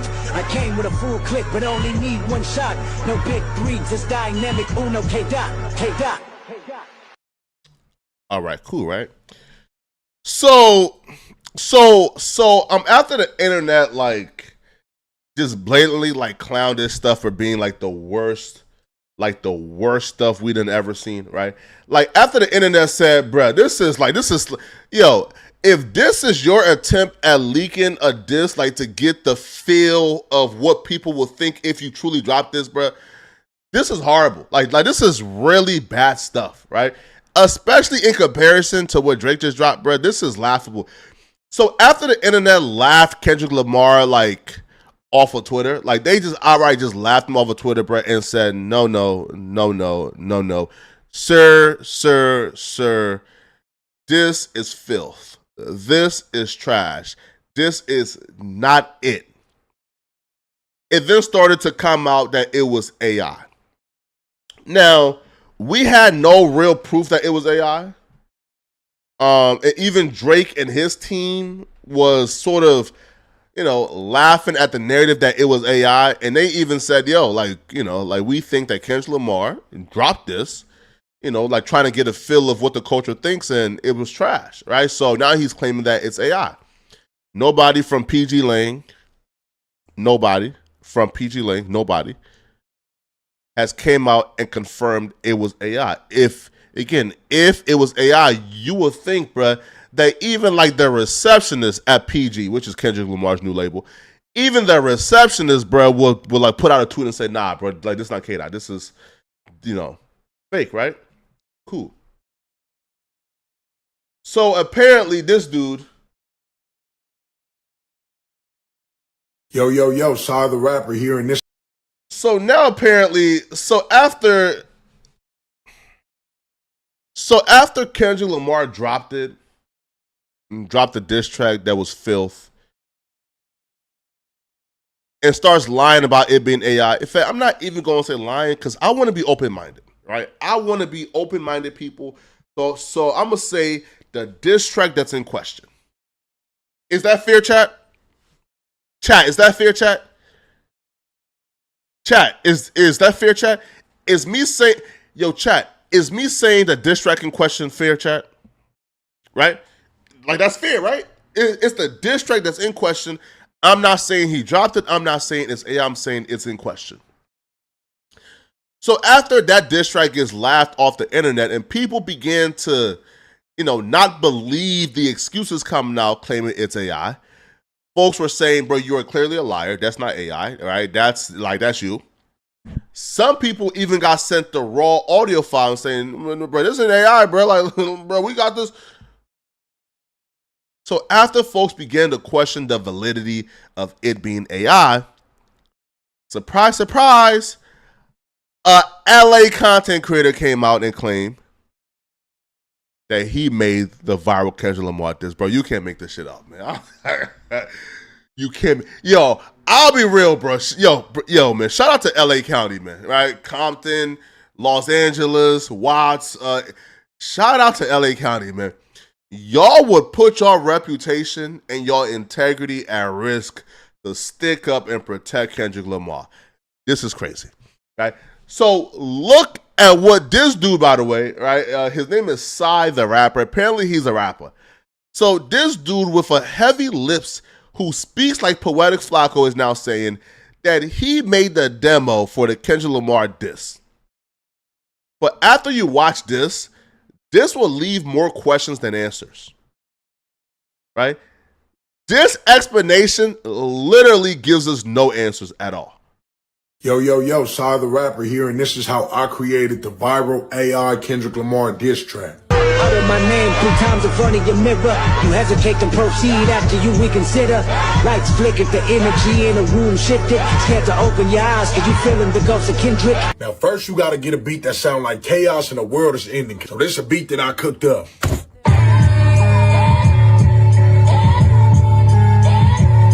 And you gotta write some lyrics and spit them the way that K-Dot would write them and spit them. Utter my name 3 times in front of you. Make no mistake about it.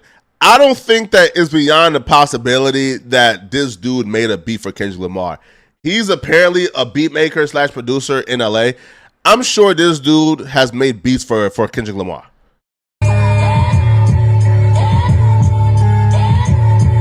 you gotta write some lyrics and spit them the way that K-Dot would write them and spit them. Utter my name 3 times in front of your mirror. You hesitate and proceed after you reconsider. Come on, people. Come on, bro. Hey, yo, hey, K-Dot, bro. Hey, K-Dot, bro. Yo, Dot, bro. You could have at least picked somebody more believable, homie. Like, you could have at least picked a ninja who don't speak like Flacco. You could have at least picked somebody who don't got a list, bro. I feel like, yo, if you really wanted to sell this, bro, you could have picked somebody who don't speak like Flacco. Fifth, bigger fifth.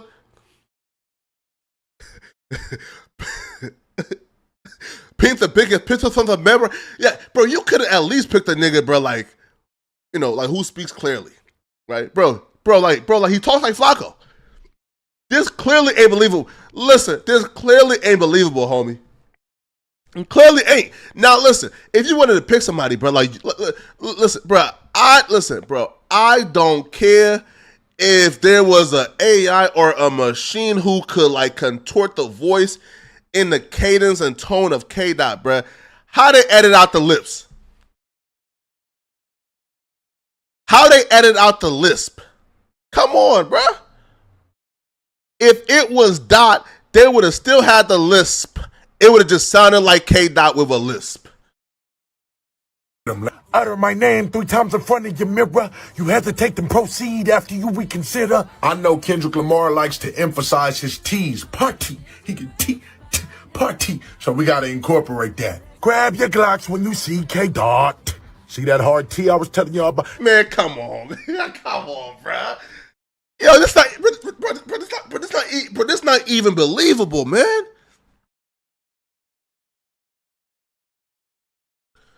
Bro, you couldn't even have sent, like, a believable person to do this, man. Bro, like, you sent, like, this guy? Dot. Most people just say Dot. He Dot. Last but not least, I gotta put my beat tag on it. Now let's listen to how the finished result sound. Grab your Glocks when you see K-Dot. Better cargo's riders just to beat K-Dot. I came with a full clip, but only need one shot. Now this song is viral on YouTube. What happened to the lisp? What happened to it? People, let's re-examine this. People, what happened to the lisp? Look. The way that K-Dot will write him and spit him. Utter my name 3 times in front of your mirror. You hesitate and proceed after you reconsider. I know Kendrick Lamar. What happened to the lisp? Again. He can party. So we got to incorporate that. Grab your Glocks when you see K-Dot.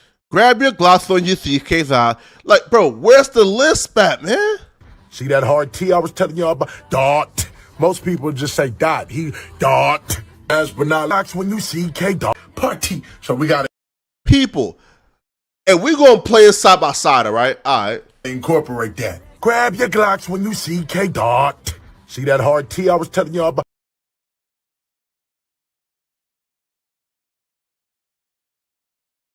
Now you tell me. Cargo's riders just to beat K-Dot. I came with a full clip, but only need Glocks when you see K-Dot. Now let's listen to how the finished result sound. Grab your Glocks when you see K-Dot. Better cargo's riders just to beat K-Dot. I came with a full clip, but only need one shot. Man, come on, homie. Now I'll be real, bro. Yo, like again, man. Yo. I'm all for black creators, man, or creators in general, white, black, blue, purple, bro. Listen, man, I'm all for young creators, man. But like, bro, listen, bro. I hope the check was worth it, man. Like, bro, I hope the check was worth it, bro, because you have quite literally, like, killed a lot of the momentum you was building on your own. Because look at, bro, the comments is not positive. Like, the comments are horrible, bro. Look at this. Not enough people have called you corny for this. Do you realize how much damage you did to Kendrick's name? You know we're in the height of a rap beef right now. People believe in anything. Cornball, bro, listen, bro. I don't know, bro, if PG or like, you know, the old friends at TDE, bro, if they gave you like a solid $1,500 to lie about this, bro, like, but this is, but bro, like the $1,500, man, was not worth it, bro. Like, yo, I don't know if Mac Wap or Keem like got one of like their rap producers homies and shit to like take the fall, man, but the $1,500, man, to like take the fall for Kendrick, man, it's not worth it. Enjoy the clout because we'll forget about you in 2 days. This is like, it's not worth it, man. Like, this is, bro, this is crazy, right? You never show the AI part.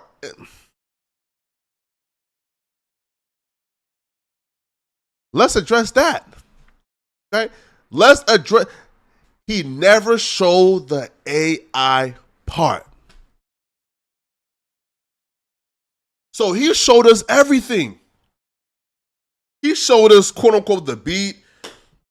He showed us how he rapped on the song, but he never showed us the AI part. You never showed us the dubbing. If it was K-Dot, why didn't you show us how you dubbed it? If you are the one who dubbed it, why didn't you show us how you dubbed it?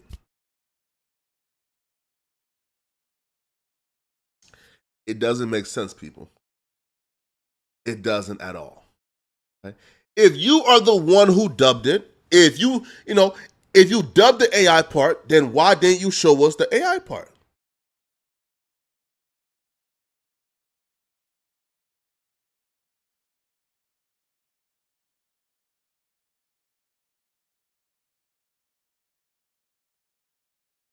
It doesn't make sense. He couldn't, listen, bro, he can't show us the AI part. He can't show us how he dubbed it because he's not the one who did it. It's all cap, man. Listen, it's cap, bro. We don't believe it, brother. Feel me? But hey, listen, bro. If I'm you, bro, listen, man, you got to go back and upcharge him, man. Right? Now, I'm going to tell you how to be a nigga today, bro. Listen, here's how you be a nigga, right? You do a price. You agree to the deal, and then, you wouldn't be welcome to the cookout if you don't go back and double up, man. You feel me? Hey, bro, I took $1,500, but the comments is calling me bad, right? They're making fun of me, they're mocking me. Poetic Flacco just made a video about me, bro. I'm need an extra 20,000, or else I'm telling everybody our little secret. You wouldn't be a nigga if you don't double up, my brother. I'm sorry, bro. Listen. I'm sorry.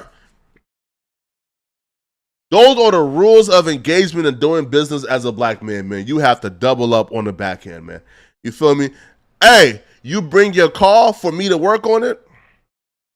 Hey, it's $300 for me to replace the battery. $300 for labor. If you bring the battery to me, it's $300. And then on the back end, I said, oh, yo, bro, your engine, bruh, yo, it stopped working midway through, bruh. I had to fix it for you, man. You feel me? Off the love, just throw me something. Yo, bro, the rotator cuff. Oh, bro, I had to fix it. Yo, bro, the accelerator. Hey, bro, while working on it, bro, the brakes look fucked up. I had to fix it for you, man, off the love. Feel me, man? Listen, man, I'm not even charging you for it, man. Just throw me a little something, man, off the love.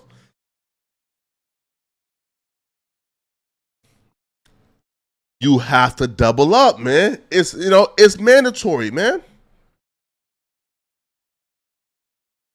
Oh, let's go to this. Oh, okay. So apparently Joe Budden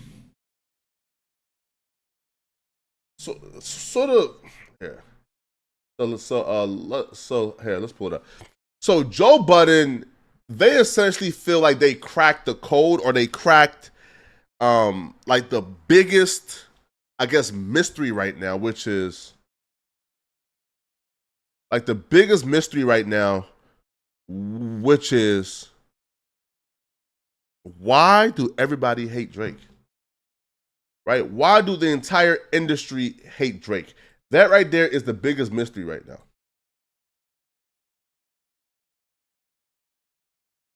So let's pull it up real quick.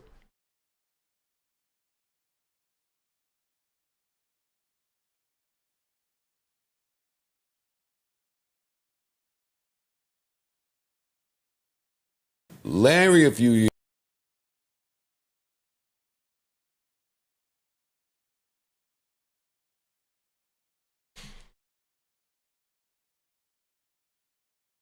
So some context, right? So people have been trying to figure out exactly why everybody disliked Drake.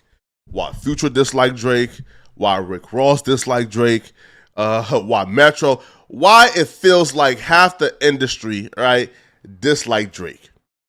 Now, a lot of theories have been floated out there. Theories like pillow talking, women are involved. Now, Joe Budden and them has issued an alternative theory. Now, the alternative theory is it's surrounded behind Drake's relationship with Gamma and Larry Jackson. So essentially, if you guys are not aware, when Drake first signed his deal with Apple Music, I believe in like 2016 or so, right, or 2015, Drake signed a $19 million Apple Music deal where Drake was going to do OVO music, has some exclusive rights with Apple and stuff of that manner, right? Larry Jackson was the executive that helped negotiated that deal and bring Drake to Apple Music. Now, mind you, Drake was going to sign with Tidal. Like Jay-Z like had a deal worked out with like Drake already, right? Like it was already a done deal. Drake and Jay-Z had a deal already worked out. Larry Jackson swooped in last minute and took Drake away, right? So a few years later, Larry Jackson also helped ushered or negotiate the new Apple Music deal that Drake had, right, which he currently and presently in. But after Larry Jackson, put a couple million in Drake's pocket, apparently Larry Jackson left his position at Apple and started this label called Gamma. Now, Gamma apparently is like an alternative to a major label. It's kind of like Empire, right? Like that's like the best way to explain it. It's like Empire, right? But when Larry Jackson left, well, he had an unprecedented amount of backing, right? Like he had $1 billion in funds, ventures, and backing, right? Now, people are saying that is Lucy Granger, right? Is he's the one who like gave the $1 billion? Who knows, right? But he got $1 billion in funds and backing. Now, apparently, right, Larry Jackson, who has done business with Drake in the past, he apparently is being suspected, right, that he came to Drake and worked something out, giving Drake equity, a percentage in the company Gamma, right? So like it's believed that Drake, has equity, has stakes in Gamma, right? Has a percentage in Gamma, right? And it's believed that in return, Drake is being used to promote the artist under Gamma. For example, Sexy Red is a Gamma artist. Now, because Drake likely has equity in Gamma, Drake is now, like taking Sexy Red on tour, posting her on his IG story, right? Like when she came in the game, people looked at Sexy Red as the dirty, slutty hoe, right? As that dirty, slutty, ratchet, ghetto, like just stinking rap chick, right? Like she wasn't perceived and looked at as the it girl. She wasn't perceived and looked at as like the Lottos, right? Or the Flo Millies, right? Or the Ice Spices, right? She was looked at as just that dirty, stinking, ratchet, ghetto hood chick who makes music. With the help of Drake, Sexy Red image had been completely transformed, right? She's now the it girl. She's now looked at as somebody who is in demand, right? And that comes from Drake calling her wifey, kissing her on the cheek, booed up with her, you feel me? Calling, him her baby daddy, buying her Birkins, right? Like, Drake made her sought after and sort of changed the narrative around her name. Now, the only reason why Drake will go out of his way to do that is if Drake holds stake in Gamma, right? But here's the thing, though. It's believed that like, it's not just Gamma that Drake holds stake in. It's believed that Drake also holds stake in Universal Music Publishing, right?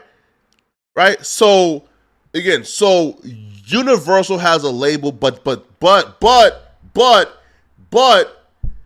they also have a publishing group, right? So it's believed like when Drake signed like the $400-500 million new record deal, it's believed that Drake was also given a percentage in equity in Universal and also in the publishing. So now, here's why people hate him, right? And it's like the Michael Jackson thing, right? Where Michael Jackson bought like a $47 million stake in ATV, right? And ATV and Sony eventually like combined, right, to form Sony/ATV Publishing Group, the largest publishing group in the world. And Michael Jackson now owned 50% of that, which then in turn made Michael Jackson like the owner of the Beatles catalog, Eminem catalog, et cetera, right? So artists now will detest you, right, and harbor resentment against you when they feel like, yo, you my homie, right? But it feels like whenever we have an interaction, you get something off the top. Whenever you quote unquote do a favor for me, you get something off the top. With Future, Drake, and Tems, right? Apparently, Tems wouldn't clear that song, and Future asked Drake to reach out to Tems to clear the song. But apparently, when Drake reached out, Drake demanded that I guess he be on the song as well. And Drake also owns a percentage of that song, and well, not percentage. Drake owns the publishing for that song, right? So it feels like, again, according to the rumors, it feels like whenever Drake does business with people, he takes something off the top. That's the narrative, and that's why like it's a dirty game, right? Now, again, like some people just take it differently, right? Like, again, Paul McCartney was a hating ass nigga, you feel me, right? And he had a huge issue with Michael Jackson, his friend, owning his publishing, right? Now Drake's like, so Drake, I guess, like an ownership or stake in Gamma is kind of odd, right? Because French Montana is also under Gamma. And apparently Drake sent a cease and desist to like French Montana when French was trying to put out like music with him and Drake under Gamma, which was odd to me, which again, I still don't know what the answer to like that is. Big dog. Right? Because if you own, I guess, ownership in Gamma and French is trying to put out music with you on it under Gamma, then shouldn't you be okay with it? But here, watch this. Let me actually find the this is actually like part 2. Let me find like part 1. Like 1 second. So, bro, but again, I still don't understand, like, I still don't understand though, man. Like, yo, if we homies, bro, you feel me? Like, and if we homies, and even if I find a way, bro, to eat and over the top in terms of every venture we do, bro, like, why are you mad? Right? Like, if we homies, bro, like, you supposed to want to see me eat. Feel me, right? So, if I'm in a position, bro, to where I can play the game with the corporate a whole lot different than you because I got a different leverage than you do.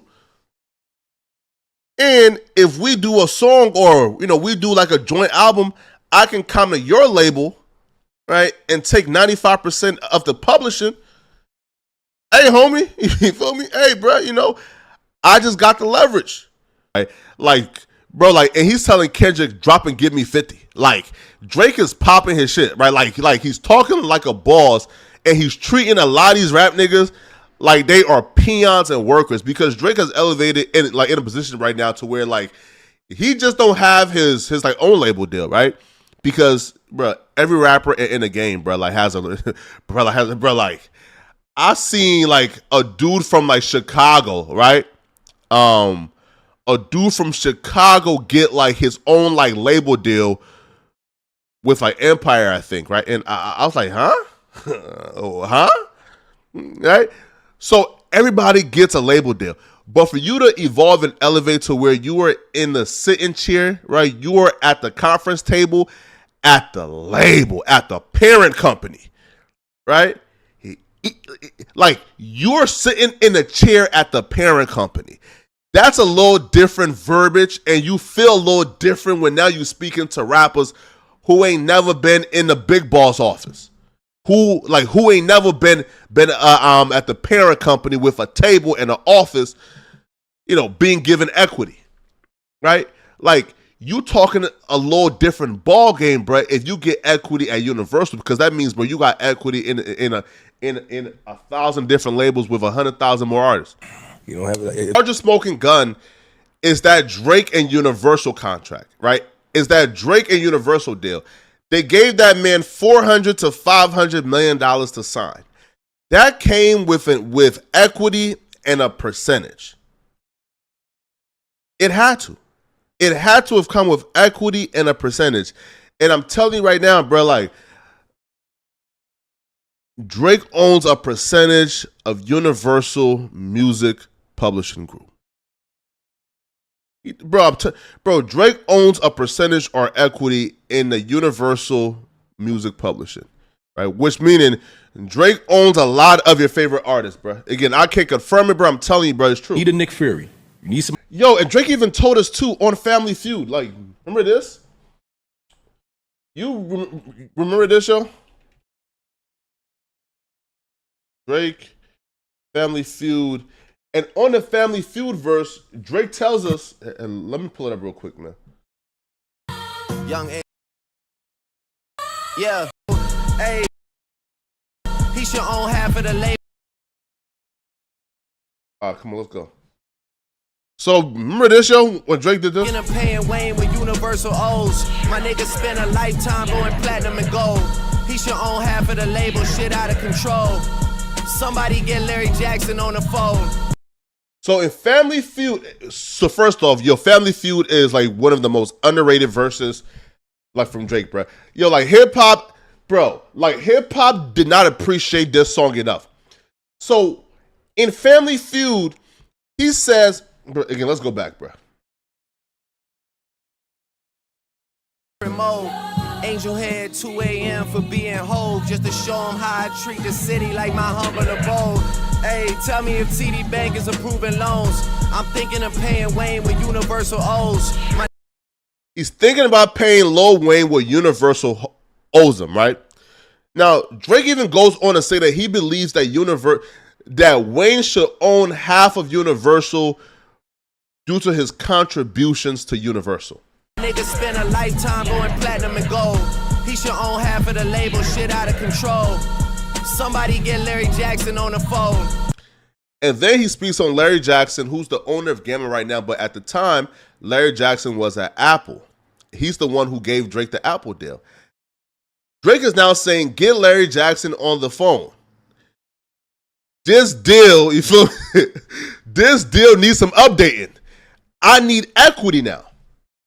I need some ownership if we press and go. Cause business is booming on behalf of me. I need a bite out of the apple like Adam and Eve.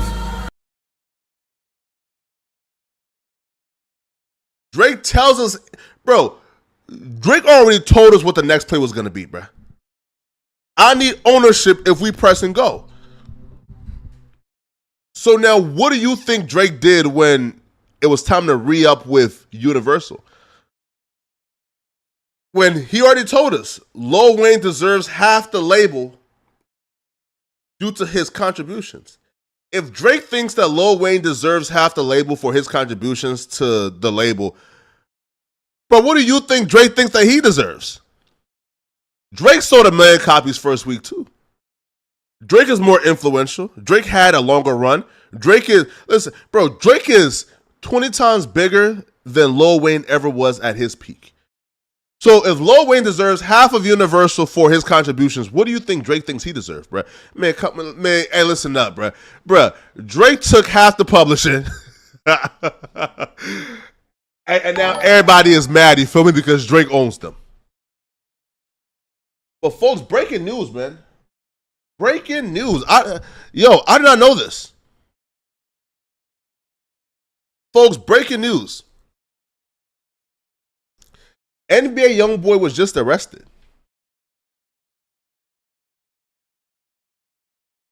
NBA Youngboy was just arrested. Breaking news. Hey, let's see this real quick, man.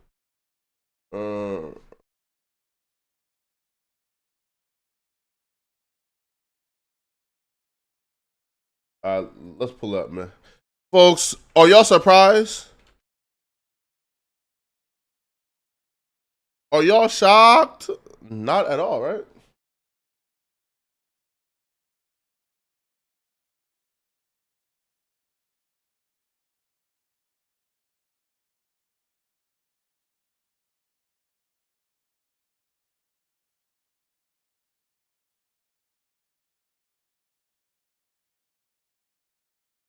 All right, so let's get to it, man.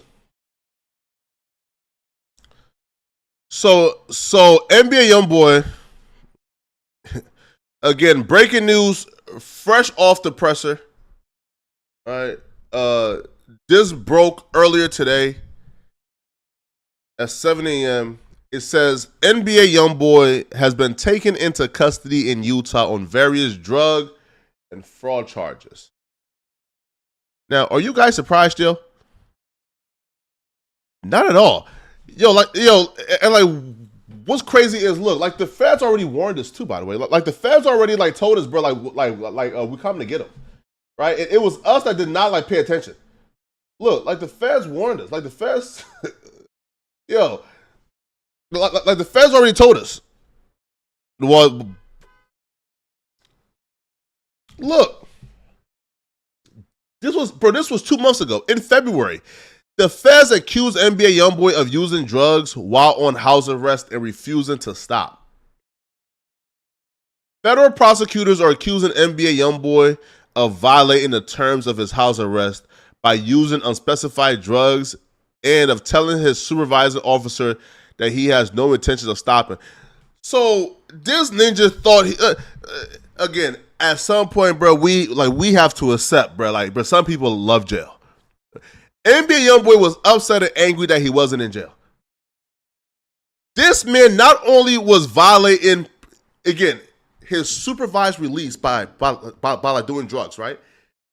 He's telling the feds, the people who are in charge of his supervised release, hey, bro, I'm doing drugs, but I have no plans of stopping.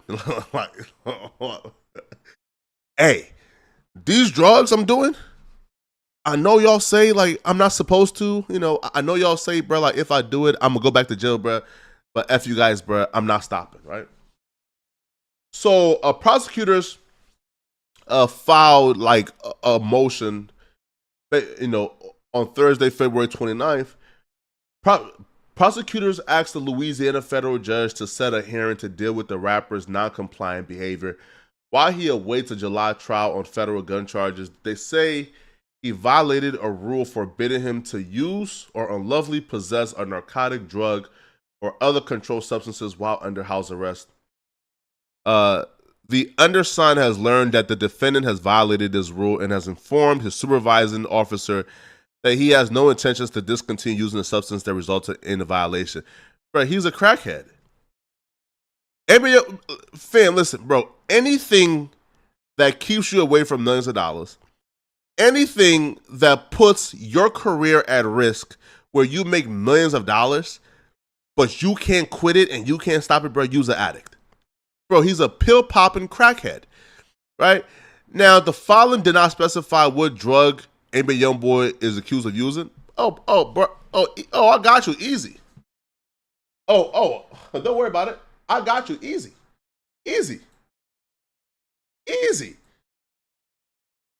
Oh, I can tell you what drugs he used. Don't worry about it.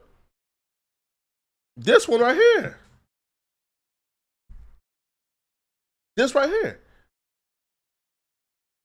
So apparently, bro, Youngboy is so psychotic. He's such a crackhead, bro, or he just loves jail, right?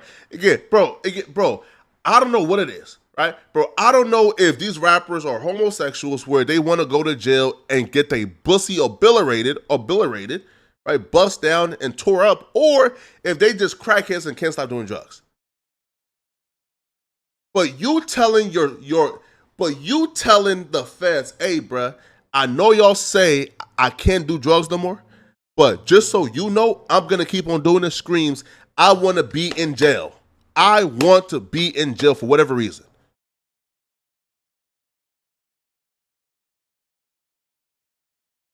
Like, I wouldn't even call this like self-snitching, bro. You feel me? Because he wants to do it. Like, he wants to go to jail. Right? So just in case there's any type of mystery in what drugs NBA Youngboy is doing, it's right here. The mystery is over. Bro is popping all type of perks, Xanax, or what? Or feel me? Like, bro, like, it's in the open, right? And people will see pictures like this and scream, "Pray for NBA Youngboy." Pray for him for what? What are we praying for? NBA Youngboy is a multimillionaire with millions of dollars. Millions. Bro, NBA Youngboy can get the best of therapy if he wanted it. NBA Youngboy can get the help that he needs. What you praying for? He literally is in control of his fate and destiny. He literally has the resources to do what you're praying for. Like, you're praying that God delivers this man when this man has all the money in the world to go get therapy, right? To go ahead, and like go to rehab and get cured. So apparently,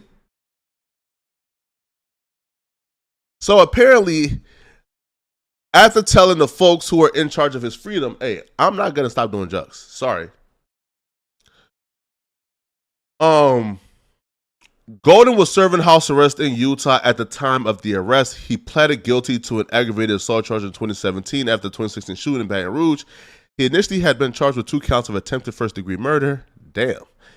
In his current case, Golden was among 16 people arrested after police found several firearms and a quantity of drugs at a site where a music video was being shot. Jail records showed that he was arrested for patterns of unlawful activities, procuring or attempting to procure drugs, identity fraud, forgery, possession of controlled substances, and possession of a dangerous weapon. Yo, so one, let's go back to that picture real quick. Right. Bruh, I can explain to you every charge. like if you're wondering why is he being charged with like forgery or identity fraud and stuff like that, right? I'm going to tell you, NBA Youngboy was obtaining drugs because, again, he don't have a prescription for these perks or these pills or these Xans. NBA Youngboy was obtaining these drugs, right? Like through probably like a falsified like prescription, having somebody else go ahead and get the drugs under their name, and then he's the beneficiary of it, right? So it was fraud, right? Right? And he was getting the drugs under fraudulent pretenses, right? Right? Again, like shit that's normal as hell in the black community, like for example, right? Having like your homeboy, right? Who has, let's say, like a stutter or anxiety, or, was just in like a really terrible accident, having him go and, you feel me, and getting the pills for you, and then you doing it, it's a crime, it's illegal, right? So like when you see like the crimes like identity fraud, forgery, those stems from, him probably buying off like a doctor. Right? Him actually buying off like a doctor, right? Or him actually like getting the drugs, you feel me? Because he has, like his girl or his brother or somebody, right? Who actually can get a prescription, go out and get it on behalf of him, you feel me? Hey, listen, man. Now, apparently though, like, this charge is now look, this right here is probably like the one that's like the most, gets odd or unusual one, right? It says possession of a dangerous weapon. Now, this is the part where I'm confused about, right? Like, was NBA Youngboy like dumb enough to still have guns in like his house? Because NBA Youngboy has security outside. So, like, did the raid happen? Like, did they like while arresting him, they like executed like a search warrant of his home, and they found guns and on the premises. But even at that, right? Even if there's guns in the house, like there's like mad people coming in and out of the house. So how do they pin a gun to him? So I feel like this right here, a possession of a dangerous weapon. But again, man, a dangerous weapon like could mean anything, right? It could mean a gun or it could mean something else, right? I don't know, right? Like again, I don't know, right? But yeah, this is crazy, man. Feel me? Free him or keep him. Listen, man. I'm not saying free no nigga, bro. You feel me? Who has had ample chances to change, man. But yeah, listen, man. Shout out to NBA Youngboy, man. You feel me? You know, like good luck, my boy. Good luck, man. All right, here, 1 second, people. Oh, I wanted to react to this real quick. Yes, people. I have to go soon. I have to go soon, but let's go ahead and put this up real quick.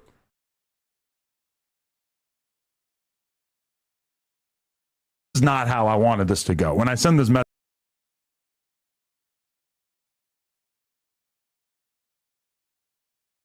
Well, music. Rest in peace, Mr. C. Food for work. It's not how I wanted this to go. When I sent. So apparently, I've seen an argument between Ish.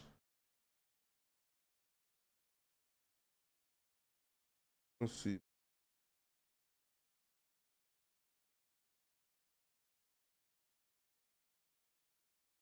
Let me see this real quick, man. There may be trouble in the JBP. Let me put it up real quick.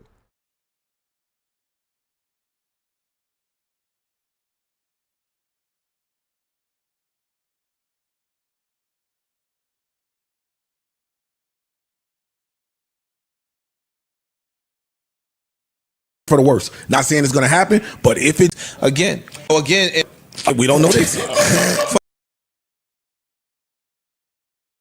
I'm interested. What's everybody's sexy time playlist called? Illmatic. Well, if you're love the passion, I love. Hold up. Imani and Joe actually got into it, but the passion, I love. Hold up. You ever had a job in corporate? Yep. No. So how do you say it's not true? Because yo, that's such a diss in podcast land. You ever worked in corporate? No. Have you ever done anything in music? Yo, let's pull that real quick, man. Yo, I wish I had like large. If I had, bro, right? So like, let's watch Danny video, bro, because I feel like Danny has the scoop on this, bro. Let's watch Danny video and on this, man. Like 1 second, y'all. So I seen there's some trouble, man, in JBP, man. Let's watch Danny video 1 second and on this shit. Between Ish and Imani.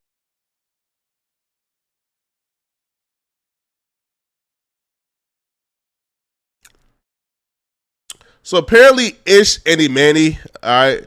Now I'll be real. Yo, shout out to Imani, bro. Yo, Imani has worked his way into like the inner workings of Imani like started off as the dude who would just like pop up here and there and on the pods. But then if you look at it, like Joe Budden has put Imani on several big podcasts and left out, like for example, right? He left Ice at Home during the Umar Johnson podcast and put Imani on.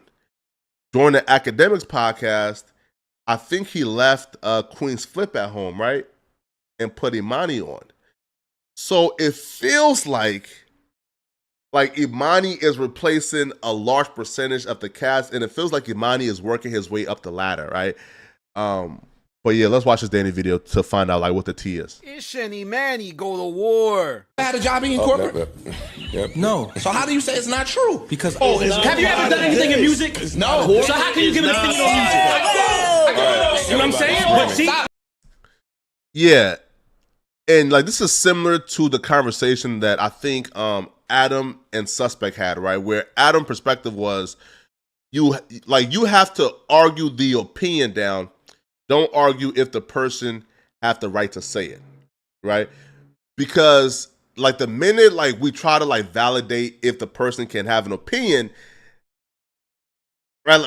Like that's like a never-ending like rabbit hole that makes no sense even going down upon, right? Because like what that leads to now is like personal attacks. So I think they were talking about a particular conversation surrounding like the corporate world. Or Ish has these like corporate like metaphors and like references that he often like ties into the overall like discussion. So apparently like Ish gave an example or a reference and Imani says that wasn't true. So then Ish says, how can you say my reference to corporate world and what we're talking about now isn't true when you're not from corporate world? Then Imani struck back and says, have you ever worked into like the music industry? Well, how can you give an opinion on music? Which I'm kind of shocked that Ish didn't fight back some more because Ish sort of like laid down and said, I don't. Bro, you're on a music podcast. Like the Joe Budden podcast is ranked on the music category skill, right? Like it's literally ranked on the music podcast. So like if you're saying that you shouldn't be able to give opinion in music on a music podcast, bro, then why are you even on the podcast? Ish and Imani go to war. I had a job in corporate. No. So how do you say it's not true? Because have you ever done anything in music? No. So how can you give an opinion on music? You know what I'm saying? But see, you don't have to do it to have the education on music. I give an opinion on business, and I've been in business for 25 years on my own. That's for Ish to say, I don't give an opinion on music, I give an opinion on business. Bro, you're on a music podcast. And that's just a flat out lie. Like you've literally bro, we just watched a clip where you're giving an opinion on music. Right, bro? Like we've seen you talk about what's hot, what's not hot, like you literally give opinions on music all the time, right? So like and like bro, and like I don't even think that Imani is right. I feel like Ish could have fight back some more. Ish could have said, well, I have a right to give an opinion on music because I have ears, right? And the only requirement, and again, the only requirement and criteria to give an opinion on music is I have an ear to listen to it, and I have a mouth to give my opinion on what I heard. And if people care to hear what I have to say, well, then there's a lane for me to say it, right? But for Ish to just lay down and say, I don't give opinion on music on a music podcast, to me is insane. No. So how do you say it's not true? Because have you ever done anything in music? No. So how can you give an opinion on music? You know what I'm saying? But see, you don't have to do it to have the education on music. I give an opinion on business, and I've been in business for 25 years on my own. That's right. On the Patreon, Ish and Imani have been on opposite sides of many arguments, but it was during the Drake and Kendrick debate where things kind of got a little bit heated. And it's not necessarily the Drake and Kendrick debate that I want to point out here. It's just that these two guys are always going to come to the same disagreement. And in this specific argument, this was on the Monday Patreon with academics, Ish and Imani came to, verbal blows where Ish essentially questioned if Imani ever worked corporate. And really what this is about is just how Ish is a know-it-all, yo. I'm not trying to take sides, but I've been noticing on the last few weeks, Ish has been falling apart right before our eyes. He was initially someone I thought was great, and he still is great when he wants to be, but he just relies too much on the knowledge in his head and Nah, so I disagree though, bro. I feel like Ish is great, and in terms of like the rankings of the Joe Budden podcasters, Joe is at the top. I feel like Queen Flip is somebody who has a lot of potential that I don't believe has materialized yet, right? like when Queen's Flip came on, he was somebody who was viewed as, yo, this is a dude who has built a large conglomerate outside of the Joe Budden podcast, and this is a dude, you know, who has star value and star power. But I feel like with Queen's Flip being on there, several things have happened that sort of like helped dimmed Queen's Flip's light, and it sort of like put Queen's Flip into a shell. When Flip like first came on, he was Flip, he was loud, he was After a few arguments, Flip has now been put into a shell. After a few suspensions from Ian or Joe, Flip has not been put into a shell because he has gotten suspended. He's been reprimanded, right? He's been punished for essentially being him and bringing the same antics he has on his own shit over to the Joe Budden podcast, right? And like we even like seeing we seen Flip like lash out, and like on Twitter and shit like that, right? We seen Flip like lash out recently and on Twitter when he was left off like certain podcasts in favor of Imani and others, right? So I feel like it's Joe Budden, it's Ish. I would say Imani is third for me, then Ice. No, Queen's Flip, Ice, and then Melissa Ford, right? That's my hierarchy. So I do believe that Ish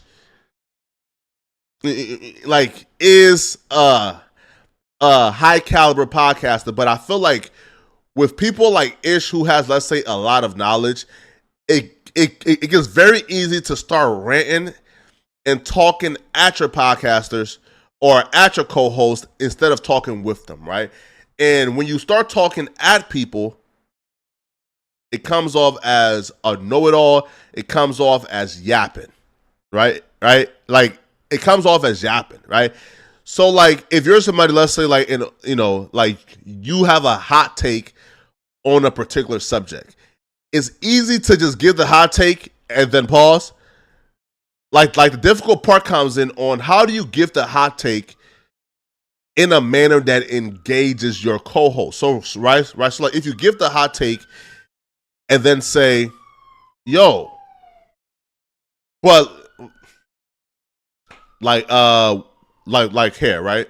So when it comes, let's say like NBA Youngboy, I can go off and on an entire spiel as to why I don't feel sorry for him, as to why like he has caused this on himself. But then once my spiel ends, do I leave it up to my co-host to like come up and contrive their own angle and how to like respond back to me, or do I, let's say, offer up a question, or come across as like a little bit like less aggressive to where it sort of welcomes their opinion into the conversation? Yeah, I feel like Ish is talking at his co-host instead of talking with them. That supersedes everybody else's life experiences, and he carries himself as holier than thou on Mr. Morale and the High Steppers. So Imani finally exploded when Ish asked him if he worked in corporate, because that could be a shot at somebody. You saying I never had a job, and by the way, working in corporate, what does that even mean? Does that mean you had an office job? To me, you're just trying to be holier than thou. But this disagreement wasn't the only thing that happened between Ish and Imani, because it also went down on the emergency Drake Kendrick diss episode that dropped today. And it even got Ish so frustrated that he did that thing he does where he was accusing Imani of cutting him off, but really he was the one cutting everyone off. I don't know, y'all. Ish just got the craziest blind spots on the show. One moment, he's telling people not to cut people off, and then he's cutting people off. This is kind of some type of arrogance he has, that he believes the ideas that he sets forth are the ones that should reign supreme in a debate. And I think at the core of Ish's issue is that he does not consider that when he's trying to win the argument, it's not necessarily making for the best content. This guy is trying to win the debate, not entertain. And there you have Imani, who's still trying to fit in. I think he's good on this show. I don't know if everyone else thinks. I think he's the most aware of. yo, Imani just has a permanent light skin nigga face. But no, listen, bro. Listen, yo, like I'm not sure if Queens Flip, Ish, or Melissa Ford is listening or watching. No, and Ish is good, but Ice, Queens Flip, and Melissa Ford. Yo, I'm not sure, bro, if they seen their writings and on the wall, bro, but their writings is on the wall, bro. Listen, Joe Budden ain't gonna be paying 6 hosts, right? Especially 6 full-time permanent hosts on the podcast. Right now, it's different if he's paying, let's say, like part-time contractor. You feel me? Like you only get paid when you're here, but he's paying 6 full-time co-hosts on the Joe Budden podcast. Right? He's not going to be paying them, like, at all. Right? Like, at all, bro. Like, fam, somebody got to go. And it feels like the only people whose spots right now is secure is Joe Budden and it's Joe Budden and Ish. Those two are the only ones who are secured.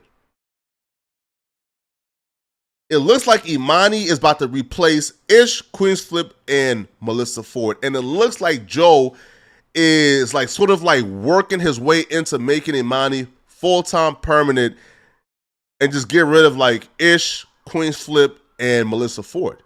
Right? Because the Joe Budden, Ice, and Imani, bro, but not Ice, Ish. Joe Budden, Ish, and Imani, yo, that's a solid 3 right there. Of how he needs to fit in, like I think Ice is probably the best at that, where he's trying to get along with everybody for the most part. Like I think Ice is the only one that is thinking about the chemistry and thinking about his needs second as an entertainer. Imani's similar. He thinks about the chemistry and all of that. And, you know, he's kind of being a shrinking violet towards Ish. I think Imani deep down knows that he can't force it too much with Ish because he's gonna explode and there's gonna be a big argument. Lock it in, y'all. I think Imani and Ish are headed for a drop down argument. But there was even No, I'm not. no. Right here. So Joe, let me finish. So we gonna use Drake as the comparative. Yeah. No, I'm not. No, I'm not. It's my. This guy literally did a face palm. Like, oh, you could even hear him sigh into the mic. Use Drake as the comparative. Yeah. No, I'm not. He was like, damn. Yo, I'll be real, bro. It feels like there's tension in the air, bro, between Imani and Ish. It feels like there's tension, but like this tension here like reminds me of like when Ice and Queens Flip had like their little like spat. Bro, like there was a point in the podcast, bro, like as recent as probably last month where like Queens Flip and Ice would just go back at would just go like back and forth every week. Now it feels like Imani and Ish is battling for who's gonna be Joe's number 2. Because I feel like Imani has probably worked his way above Melissa Ford, has worked his way probably above Ice. Probably he's working his way above Queens Flip. And the only person who I believe like position is cemented is Ish. And Imani right now is trying to work his way above Ish as well, man. But y'all let me know, man. In the comment section, man. What do you guys think about this, all right? Now, also, too, man, listen, people. I have to go because I have to get to the news, all right? I have to get to the news. I'm going to be on the news today. No Jumper News at 10 a.m. Y'all tap in, all right? But before we leave, man, let's read some of the chat real quick.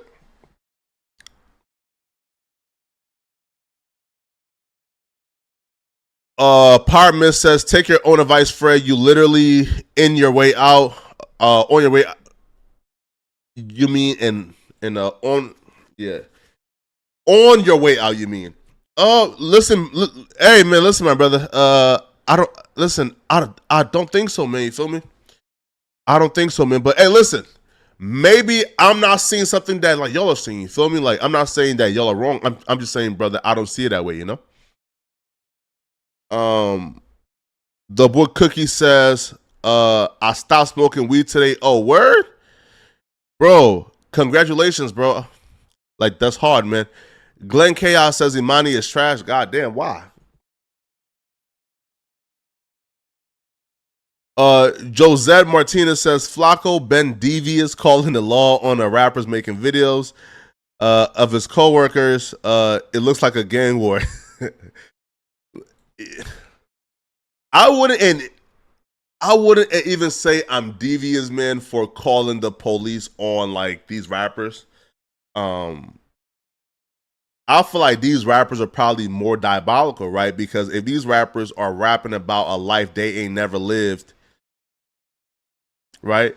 They are rapping about a life that they ain't never lived, and they're convincing, young men and women to do the crimes that they are not. Listen, bro.